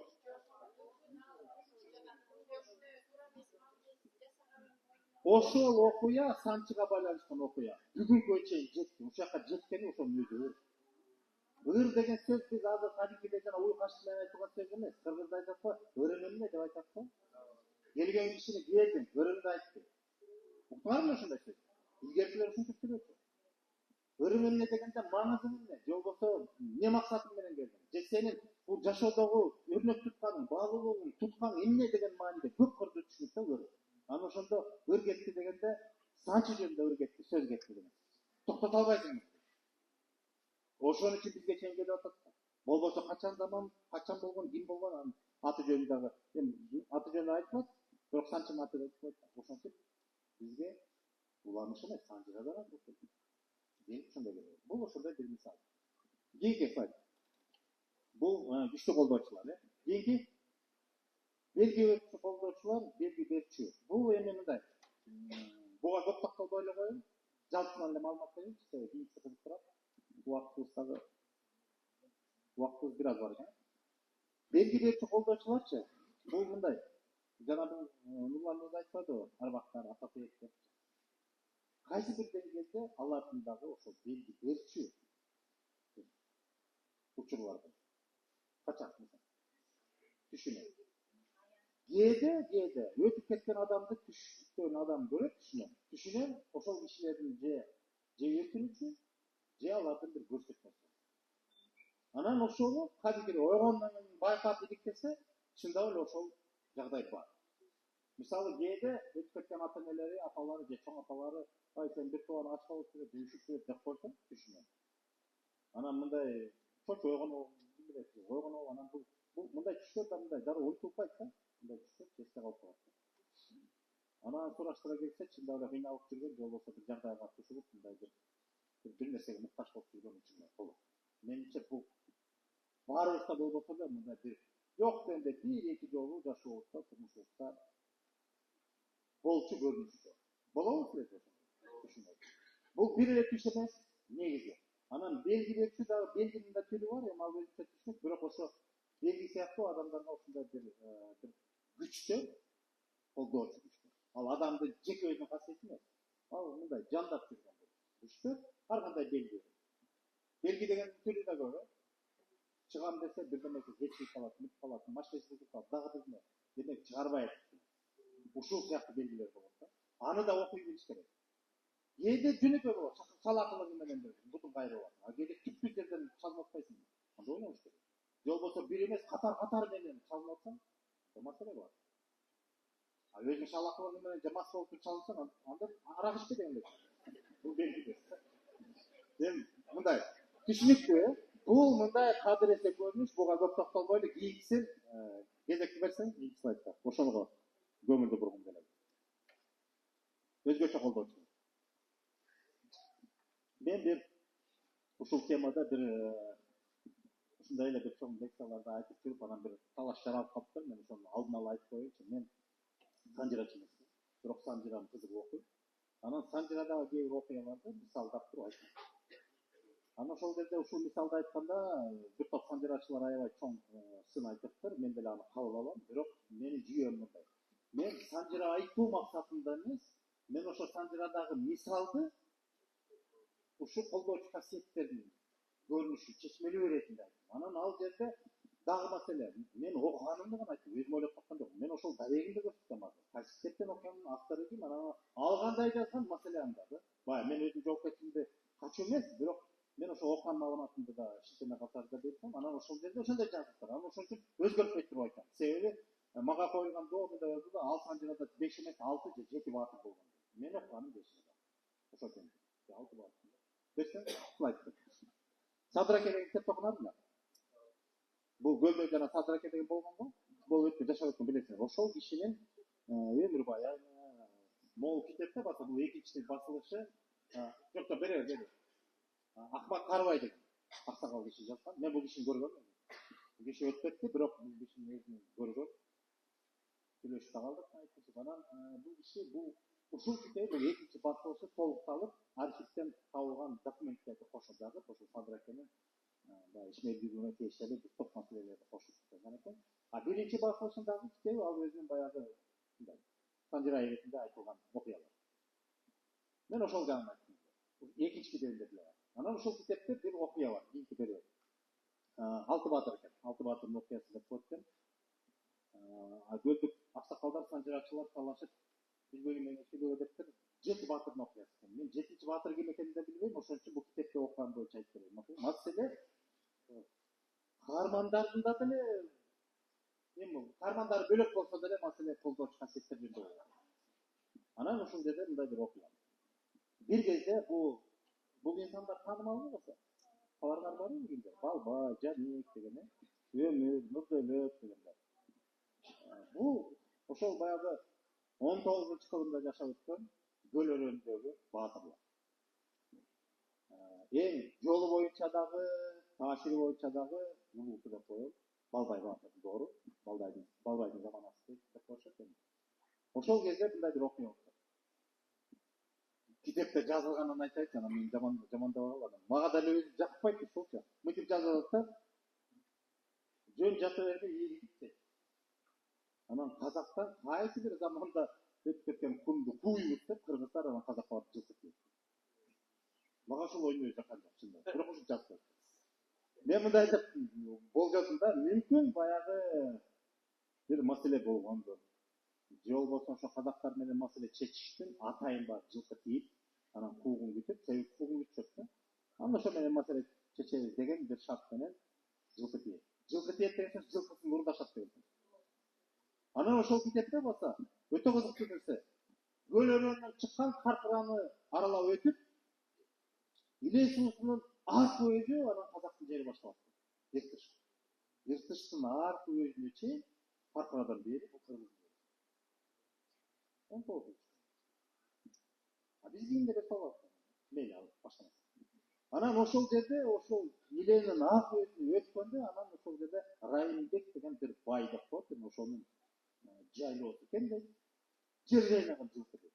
Эми эле саноого мүмкүн эмес. Киши көрүнбөйт. Анан буларга кудай берди. Анан бул 6 баатыр десечи 6 киши эмес. Мен жигит жандап барсат да. Дегендер эле жигит бар болот.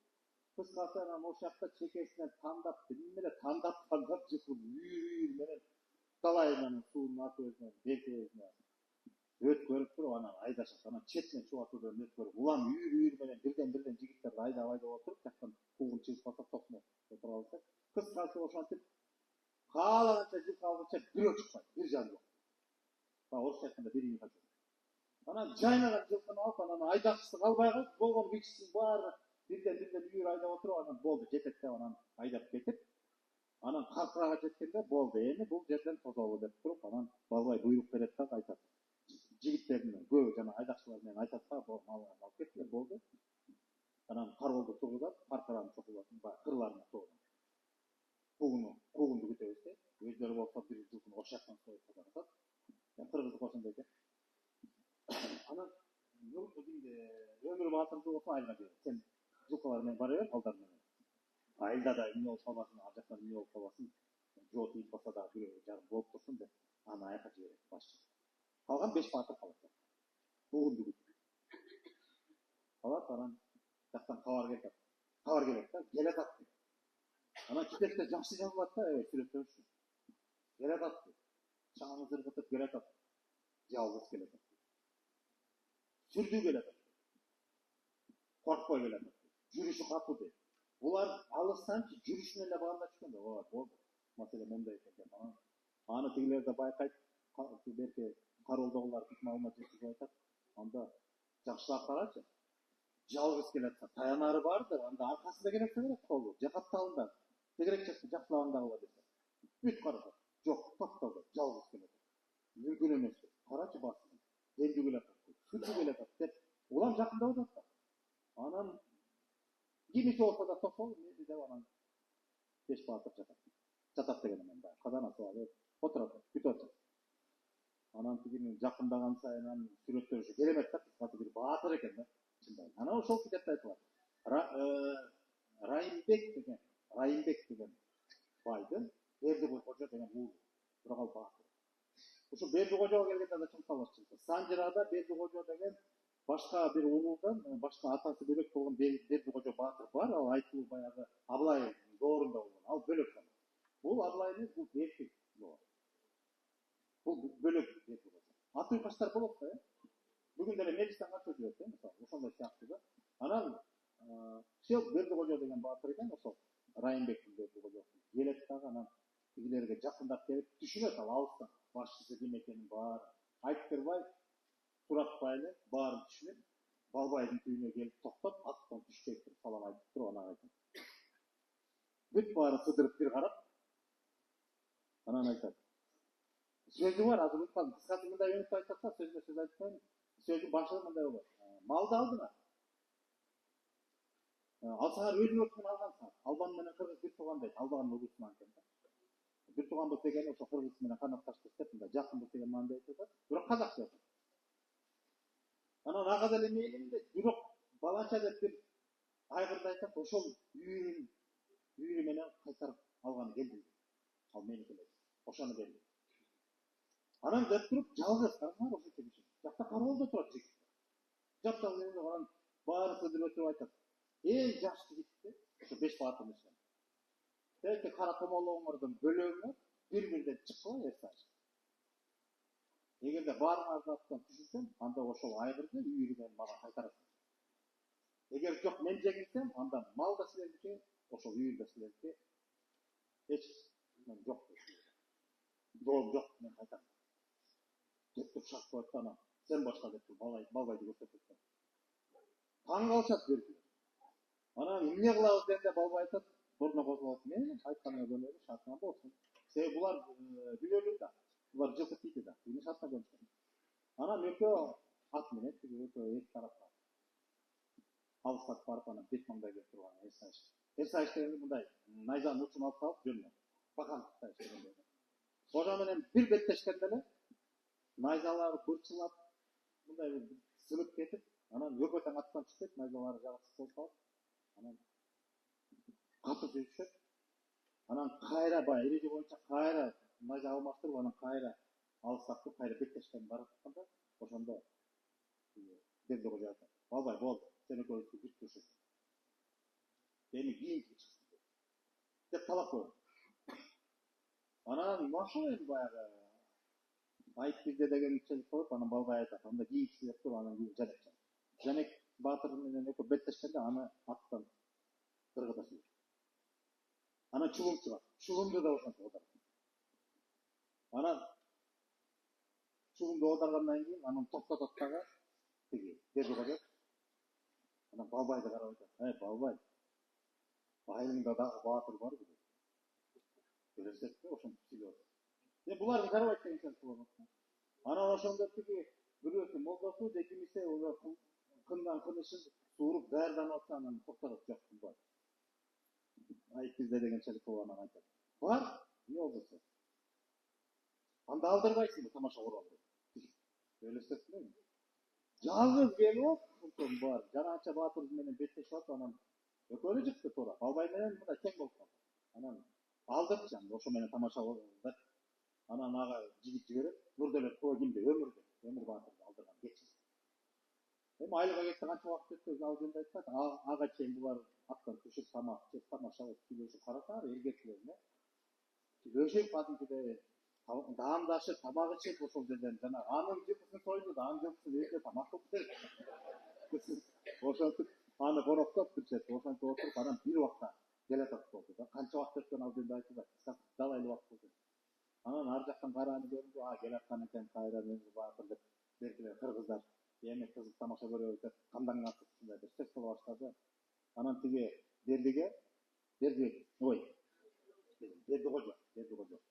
берки келаткан Өмүр Баатырды аябай үнүдө карап анан жакындаган сайын карап анан мына жакын калды дегенде тиги аттан түшүп келе элек бердикожо отурган жерине туруп сапарым тарылды деп туруп атка минип туруп менен кетейин мал силерге буйрду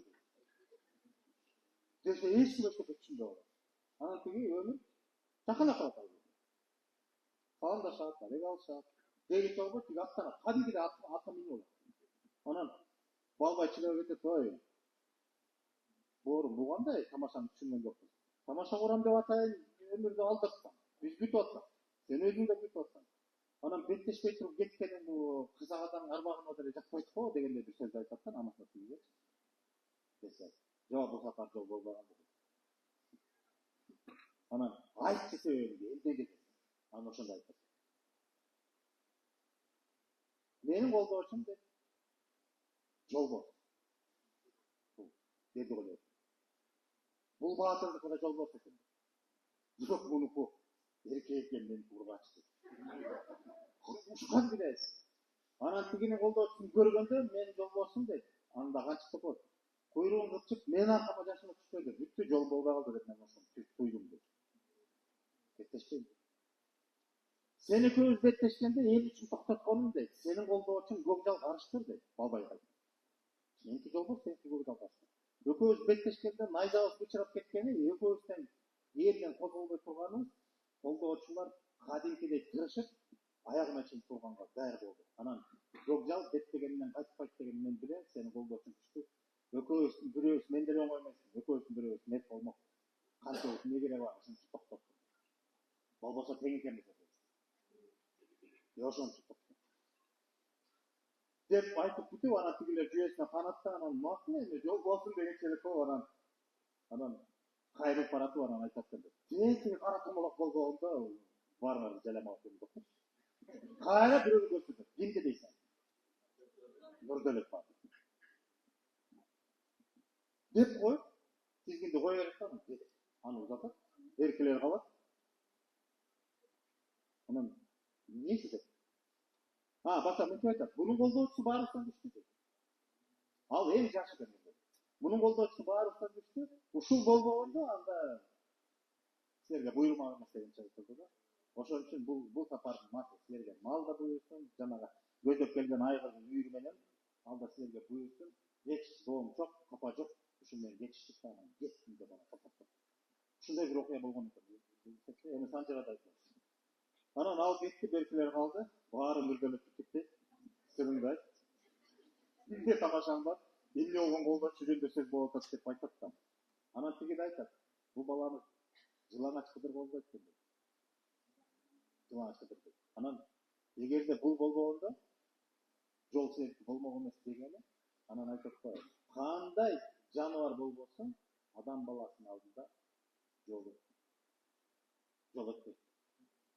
мунун колдоочусу жылаңач адамдай жол бунуку мен мунга беттешмек эмес касиет жол бердим деп ошол жаш баланы эми жаш бала эмес ал деле баатыр бирок жаш да ошону сыйлап анан жол карабайсыңбы касиетти туккан баатырлар дагычы болбосо адамдын да эки бүтөк сындырып коюш алардан кеп эмес да бирок алар касиеттүү ошондо дагы жанагындай маселеге келгенде дагы элдин намысын улуттун намысын ойлоп калып бирок касиеттин жолуна багынып атышат жол болбой калды деп туруп айткан ошол да анан кеткенден кийин эле сурап коюп айтчы эмне болгон жылаңач кыдыр эмне болгон колдоочу десе анан ошондо бир тиги Нурдөлөт Баатыр айтып берип атат бир жолу бир жака бир иш менен кетип жортууга бир жака баратканда билесиңер, силер мени деп анан дагы бир жаш жигит айтып, экөөбүздү бир жумшагансыздар бир айылга барып деп той алып келдилер. Баягы жортууга жүргөндө булар айылды аралабайт.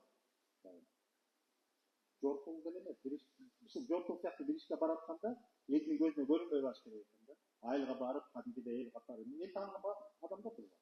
Анан элге кабар кетсе, бул бияка кетти десе, эл аркылуу тарайт да. Ошон үчүн булар жашынып, күн жол жүрүп, анан элге көрүнбөй барганда, анан баягы орто жолдон азыгы түйүп калган, баягы тетип бир айылдан барып бир кой алып келчи деген деп жумшагансыздар мени. Эсиңерде ооба деп балача бир окуяны айтат. Анан ошондо тигил экөөбүз кетип барып, анан айылга жакын калганда мен тиги жаш баланы токтотуп, сен бияктан карап тур, мен өзүм эле кирейин. Иттер ызылдап экен деп.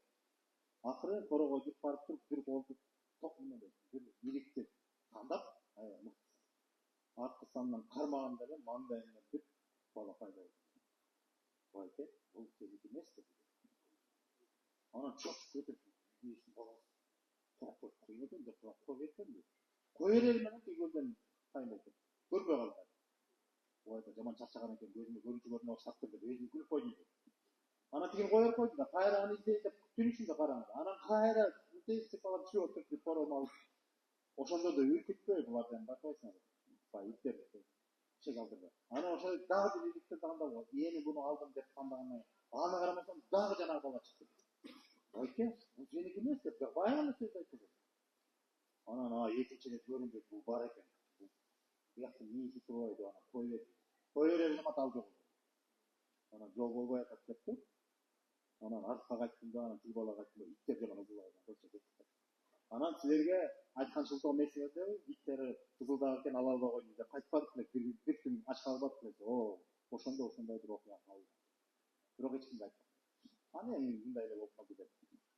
Көрсө ошол деп ошону эле айтат. Анан ошол окуя дагы уланат, кызыгы. Азыр 5-10 мүнөт бар экен ошол. Бул ушул эле кетет.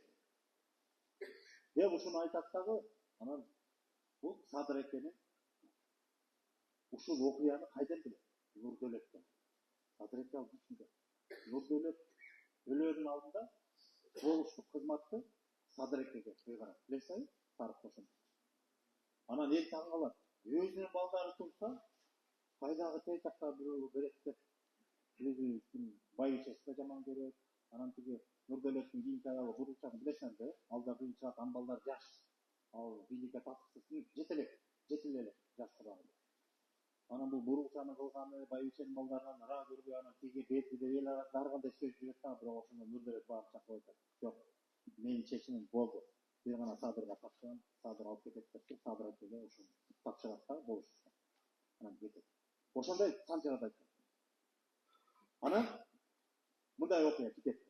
Баягы бугу сарбагыч чатагы бүтүп, анан ортодо бугу менен сарбагычтын ортосун бири-биринен ажыратып, ортосуна текестен саяктарды көчүрүп беришет. Бугу менен сарбагыч мындай жүзөчтө эле көрүшкөн жактан эле кырылыша берет да, баягы ормондо өлдү, балбайда өлдү, аябай тыйылган жок да. Анан ортого ошо саяктар көчүрүп келгенде, ошо текестеги саяктарды Садыр эке көчүрүп берип, жұрт бөлүштүрүп, анан көчүп келип, бир кыштан аман чыкканда жаз алды, анан ошол саяктар конгон жаңы жұрттарды кыдырып, алардын амандыгын сурап, башкортко өтүп келатып, анан кайсы жер экенин айтпайт, бир мен түшүнгөнүм боюнча ушул бир комсомолдун тегереги окшойт. Азыркы комсомолдун айылы, булак тегерегинин кандай болот.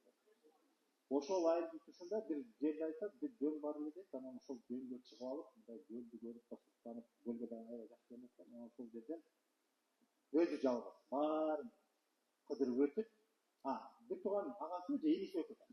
Иниси же агасы экөө кыдырып бүтүп, иштин баарын бүтүргөндөн кийин анан экөө мындай бир эс алып, анан ушул жака туруп туралы деп, ошол жака басып келип, анан бир дөөгө чыгып, ушундан бир көлдүн өркөнүн көрөлү, кооздугун көрөлү деп, анан карайын деп ушул дөңгө чыкканда, анан аттын арткы туягы бирдеме болуп, ат тайып кетеби, эмне болуп кетеби, кыскасы ошол дөң ортосу оңурайып, чуңкур болуп калат дагы, ат кулап кете жаздап, ат чыгып кетет. Ат чыгып кетеринде тиги аз калат кулайбы же кулап кетеби, караса, анан мындай бир оюлуп калган бир чуңкур. Анан өтө келипти, бул эмне десе, анан içinde bir buyum tayinler var ekan, idişler var ekan, birdemeler бар ekan. Орысча айтканда кылат экен да. Эми мындай алтын эмес мындай. Анан таң калып, ошо бир тууган өкө карап туруп, "Эй, сен бар, айылга бар, жөнө. Уна алып кел, арaba алып кел" деп, булар ат менен келген да. Мен болсо биякта мындай карап, бул түшүп көрө берейин деп, тагы тиги жөөдө. Кимиси кетет айылга. Бир канча убакытта. Анан ал жөөп турбай деп тиги караса, мындай оозунан көрүнөт. Бир топ эле кенен жерген. Анан өзү ылдый түшөт. Түшкө анан ал жерде сонун бир чара пара, идиш, кумара, бирдемелер, жезден жасалган көбү нерсесиндей бир идиштер экен дейт. Анан дагы бир оокаттар бар экен. Бирде мен баарын тиякты карап мындай кызыгып карадым. Анан ошентип атса, бир убакта жаш баланын үнү чыкты дейт. Байке дейин, сөйлөйт. Бирдеме сөз айтат, баягы табылган болсун дегендей, бирдеме деп айтат да анан тиги төргө кирип барсаң, бир кутуча бар, ошо кутучанын ичинде матага оролгон бир буюм бар дейт. Ошону мага алып берчи. Бир кичинекей болгон. Анан тиги чукурдан чыга калса, маңдайында турат жылаңач бала дейт. Жашы бир эми 7-8-5-6 жашар бала дейт. Так сүйлөп отурат. Анан жылаңач кадимки жылаңач. Ошон кайдан келди десе. Жегиче болбой жанагын сурап атат да, ошону алып берчи, бир өтүнүшүм бар. Анан жана бир сөздү айтты, мен ошону тотам баягы. Бөлүшпөйсүңбү дегендей. Анан макул болом деп. Анан кайра башпагын ичине төрүнө кирип барып, калдыратып тигини сүртүп, "Ой, бир да куту көрүнбөйт жакта, куту жагында эле жокпу? Кандай эме эле айтчы" десе болбой үн чыкпайт да. Анан кайра бери чыкса, жок баягы. Баягы бала жок. Анан караса баягы оңурайып калган чуңкур жак баягы топурак эшип калат да. Ошо эшиген топуракта кичинекей баланын таманы ийип турат. Бирок басып кеткен жок, басып келген жок. Ошол жерде. Бала жок. Бүткүндү. Тоонун этеги. Бакта кой жок. Бүт көрүнүп турат, бала жок. Деп туруп анан ошол жанагы көрүнүшкө табылганда, жанагы суроомуз болгондо, жанагы сиздерде бир жигит турабы? Деп калды. Сиздер. Анан мынтип атат да. Атаң көрү деп туруп анан тиштенип анан кайгырат да. Ай адам баласы деги ортакта койбойт экен десе. Садыр экен сөзү. Жок дегенде ошол баланы кырмап калды. Ой, кел өзүң түшүп карачы дейт. Өкүнөт. Анан дароо ошо акылы жетип атат да. Болбоду, бул баягы Нурдөлөттүн жылаңач кыдыр ушул турбайбы? Түшүнөт. Себеби Нурдөлөт ага ушул окуяны айтып берген, бул Баатырлардын окуясы. Анан ошол Нурдөлөттүн колдоочу жылаңач кыдыр турбайбы деп Нурдөлөттүн да тагдыры укмушта.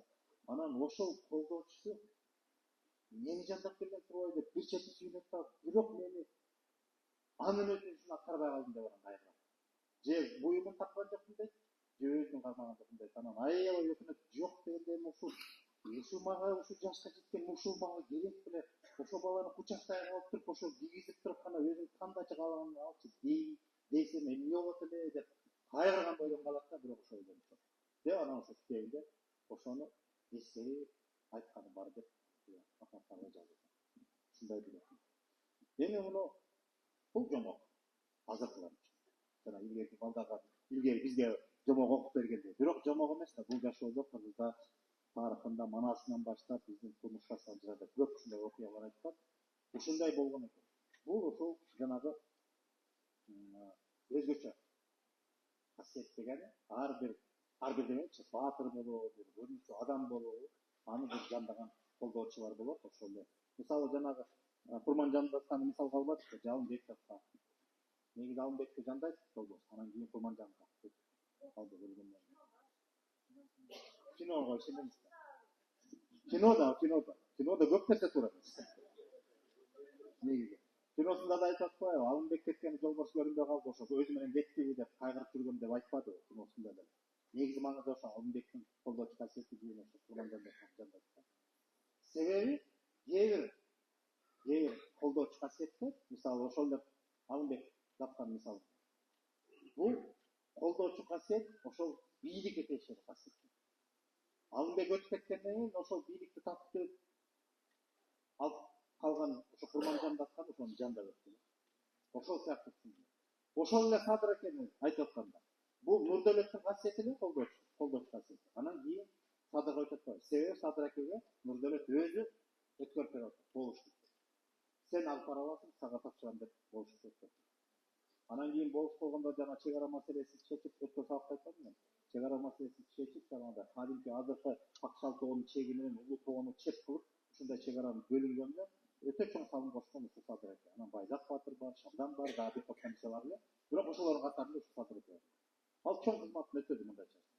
Анан жанагы орустун падышанын тарабынан, бийлиги тарабынан да коюшу, жанагы жергиликтүү элден да данышман, кубаса данышмандар көп экен. Буларды да эгерде биз билимге тартсак, булардан пайдалуу адамдар көп чыгат деп анан окуталы деген чечим ошондон келет. Андан антип квота берип, балдарды окууга жөнөткөндө анан өткөн сабакта айткан. Ал уже сынчылык касиет. Садыр эке да мындай чоң касиет санаган адам болду. Анан көрсө андан тышкары аны жанагы Нурделет Баатырдын Жылаңачка берип кошоп жандап жүргөн экен. Бирок ошол окуядан кийин анын ошо Садыр экенин өзүнүн өкүнгөнү боюнча кандай жыйынтык экенин түшүнүксүз болуп калды. Бирок көргөнүн көрдү. А бирок ошону мен жакармаган жокмун, жанын өтүнүшүн кармаган деп ошол бойдон жанагы армандаган. А бирок тагдырында деле мындай иликтеп көрсөм, анын бир арманы эмне болгон Садыр экен. Баягы окууга жөнөткөндө айтпады, 3 балам биригип окуу жагына. Бараканга тең келбейт деп. Тилекматтын небересин айтып койду. Чыныбайга айтып койду, баласын айтчы, Баракан небереси да. Өз балдарын мал багар, үйдө калтырдым деп балдарын айтып койду, өзү кандай мыкты. Өзүндөй болуп, баягы орун басар болуп, же жол улоочу балдар өзүнө тең болуп чыгалган. Балким ушундай. Балким ушундай бир арман болчу. Аны мындай эле биз эле болуп деп атабыз, бирок анын өзүнүн андай айтканы жок. Жөн эле мындай баам салып эле көрсөк болот да. Балким андай эмес. Кыскасы ушундай. Экинчи айтсам, ушул колдоочу касиетти бул мындай касиети бар адамдарды жандап бириксе. Бирок касиетке ээ болуп туруп, колдоочуну дагы тутпай калышы да мүмкүн. А колдоочуну да кармап калыш бул да чоң маселе экен да. Мисалы ошол эле Садыр экенин мисалында ал кармап калды, кармай албады, ал дагы биз үчүн белгисиз себептер ошондой эле айттык. Ал себепти бир адам жазды, мүмкүн жаңылыш жазгандыр, мүмкүн билбей жазгандыр. А мүмкүн болгондой эле жазган. Бирок ошончо дагы негизи ошондой колдоочу касиет, мисалы ошол эле монашчылар болобу, ким болбосун, кимди касиет кармаган адамдар колдоочу, жандап жүргөн колдоочу касиеттер болсо, аларды дагы адам таарынтышы мүмкүн экен. Жанагы санчысы туура эмес болсо, биринчи иретте ошо колдоочулар качат. Колдоочу касиет алыстагандан кийин анын касиет өзүнө ыйгарылган касиет, берилген өзүнүн касиет. Алсырай баштайт. Же толук кандуу болбой. Адам бир жаңылганда аздан кемик экен, кемиктен отуруп анан ошондон азык калат. Андан соң бул жерде мындай колдоочуларга элик кылыш үчүн эмне керек? Эмне керек болот? Негизи касиетке элик кылыш үчүн эмне керек? Айтып берсең, ошону кыскача айтайынчы. Беребек баарына берсең, даремет тереңдик тазалык. Тазалык деген түшүнүктүү да, тазалык. Эң биринчи көнөкөйдөн баштайынчы, адамдын жан дүйнөсүн тазалык. Баягы дилди берсең, аны чечмелей тазалык. Эң тазалык. Жан дүйнөдө тазалык болуш керек, ойдо тазалык болуш керек, сөздө, иште, анан мамиледе. Карап көрсө эң жөнөкөй түшүнүк бирок өтө татаал да, ушуга келгенде чалма.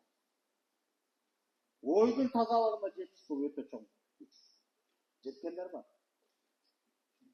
Bunun oyu zaman da kalabalık, bunun oyla oyun zaman da iş bu olacak. Bırak ошондой адамдар болуп. Бирөөнү карап атпайбы, ой чыркын. Негизи да. Анан сөздүн да тазалыгы. Бул кандай деп түшүнөсүң, сөздүн тазалыгы. Айтып аткан сөз адам. Бул адамдын жан дүйнөсүнүн акыбал жагдайы, чөйрө менен болгон мамилеси, байланышы. Ошол сөздүн тазалыгы, иштеги тазалык менен айтылган сөздүн айкалышы. Баягы оюңдагын айттыңбы, же айтканың бир, оюңду көздөгөнүң керек. Дегенде, а көп учурда биз сөздү сүйлөп туруп, аны түшүнбөй атат, сен түшүнбөй атасың, мен оюм башкача болчу. Сен оюң экени белгисиз, бирок айтканың бул болот го, сен кайрат каласың. Жок, мен оюм башкача болчу. Анда таза сөйлөдү. Оюңдагы так аткарды, же так жеткирди деген жөнөкөй эле мисал да. А болбосо сөздүн тазалыгы, айтып аткан сөздүн багытында, маңызында ошол адамдын ниети, максаты байкалат. Ошонусу төкпү же төкмөс. Тазалык ошол. Иште мамиледе алып түшүнүктүү. Жан дүйнөнүн тазалыгы бул өтө чоң дүйнө. Аны bir söz menен ayta alбайм. Кыскасы бирок түшүнүктүү болот да. Кийинки. Тереңдик, билим, сый, анан деңгей. Адамдын тереңдиги эң ириде билим менен чыгат. Канчалык билими көп болсо, билими терең болсо, адамдын тереңдиги ошончо. Анан тереңдик дагы сый мамиледе бар. Болгондо мисалга салпка, тилге, тамырга, уутук балыктарга аны менен чектелбейт. Негизинде сый. Сый деген адамдын адамдыгына сый. Көз карашына, балуугуна, пикирине дегенде. Ошонун баарына сый мамиле болсо, адам тереңдейт. Чындап эле, эгер адам мындай бир жука болсо, иштебиси, же болбосо тереңдиги жок тайыз адам болсо, айткан сөзгө да келбейт, ойлонбойт дагы, иликтебейт дагы, түшүнөйүн деген аракетте болбойт. Мунун баары мындай чектелип атат. Терең адам ушул сыпаттардын баары бар. Кийинки. Дарамет деген бул ойдун күчү, шайдын күчү, анан кыймылдын күчү төптү. Дарамет так болсо, дарамети бар экен, дараметтүү экен дегенде. Ошо дарамет дегенде да ушул нерсе болуп атпайбы? Ойдун күчү. Ой деген адамдын көп күчү бар, билесиң? Эң чоң күчү кайсы? Адамга таандык болгон тагдырдан дебизби, табияттан дебизби, жараткандан дебизби, бир гана жаратман күч берилген адам. Ал ошол ой. Калганы ошол ойго иштейт. Акылыңда, билимиңде, жөндөмүңдө, сапатыңда бар ойго иштейт. Башат ойго. Ошол ойдун күчү. Адам ойдун күчүн пайдалана билсе, дараметтүү болот. Анан шай дегенди билесиз, жанагы шай мезенде коёсуз, жигиттин пири шай мезен. Шай оп деген. Шайын оп капты деп үйгө азык бар айтпайт экен. Чоң күч та бу өзү. Анан эми кыймыл аракетин түшүнүктүү, кыймылдын күчү кыймыл аракет. Ошо шайды да алып бер койчу ким? Элеман. Шай денедеги күч. Бул акыл эстин жетиктиги, көңүл, каалоо, муун жүндүн бекемдиги, дененин кубаты, анан маанай. Ушулардын баары көп келгенде адамдын шай кубатка жетет. Анан жана шай болду дегендечи, карап турсаң мындай чарчаган деле жок, бирок шай болуп калды. Болобу ошондой? Чарчаган беле, шай болду деген беле. Акылың билимиң деле жетпей, бирок шай болду. Акылың жете албай койду. Бирок келе эмес да. Шай жетпейт деген. Шай деген бул белгилүү күчтөрдүн топтому да. Ошолордун баары көп келгенде адам анан ошол жанагы шай колдогон дегенде, же шай менен колдогон деген бул да өтө бир чоң касиет шай. Ошого чектен адам. Анан ойдун күчүн пайдаланган адам жанагындай чоң дарамет болот. Дараметтүү деп коет. Дараметин карачы дегенде бул өтө чоң күч. Мына ошондойго ээлик кылган, ошого жеткен, ошону ээлик кылган адам касиетке жетет. Же болбосо касиеттин талабы мына ошого жетет. Бул деле чек эмес, дагы изилдейбиз. Балким дагы көп нерсе бар, бирок азырынча ошону менен чектелебиз. Ошону менен жетип калайлы. Рахмат.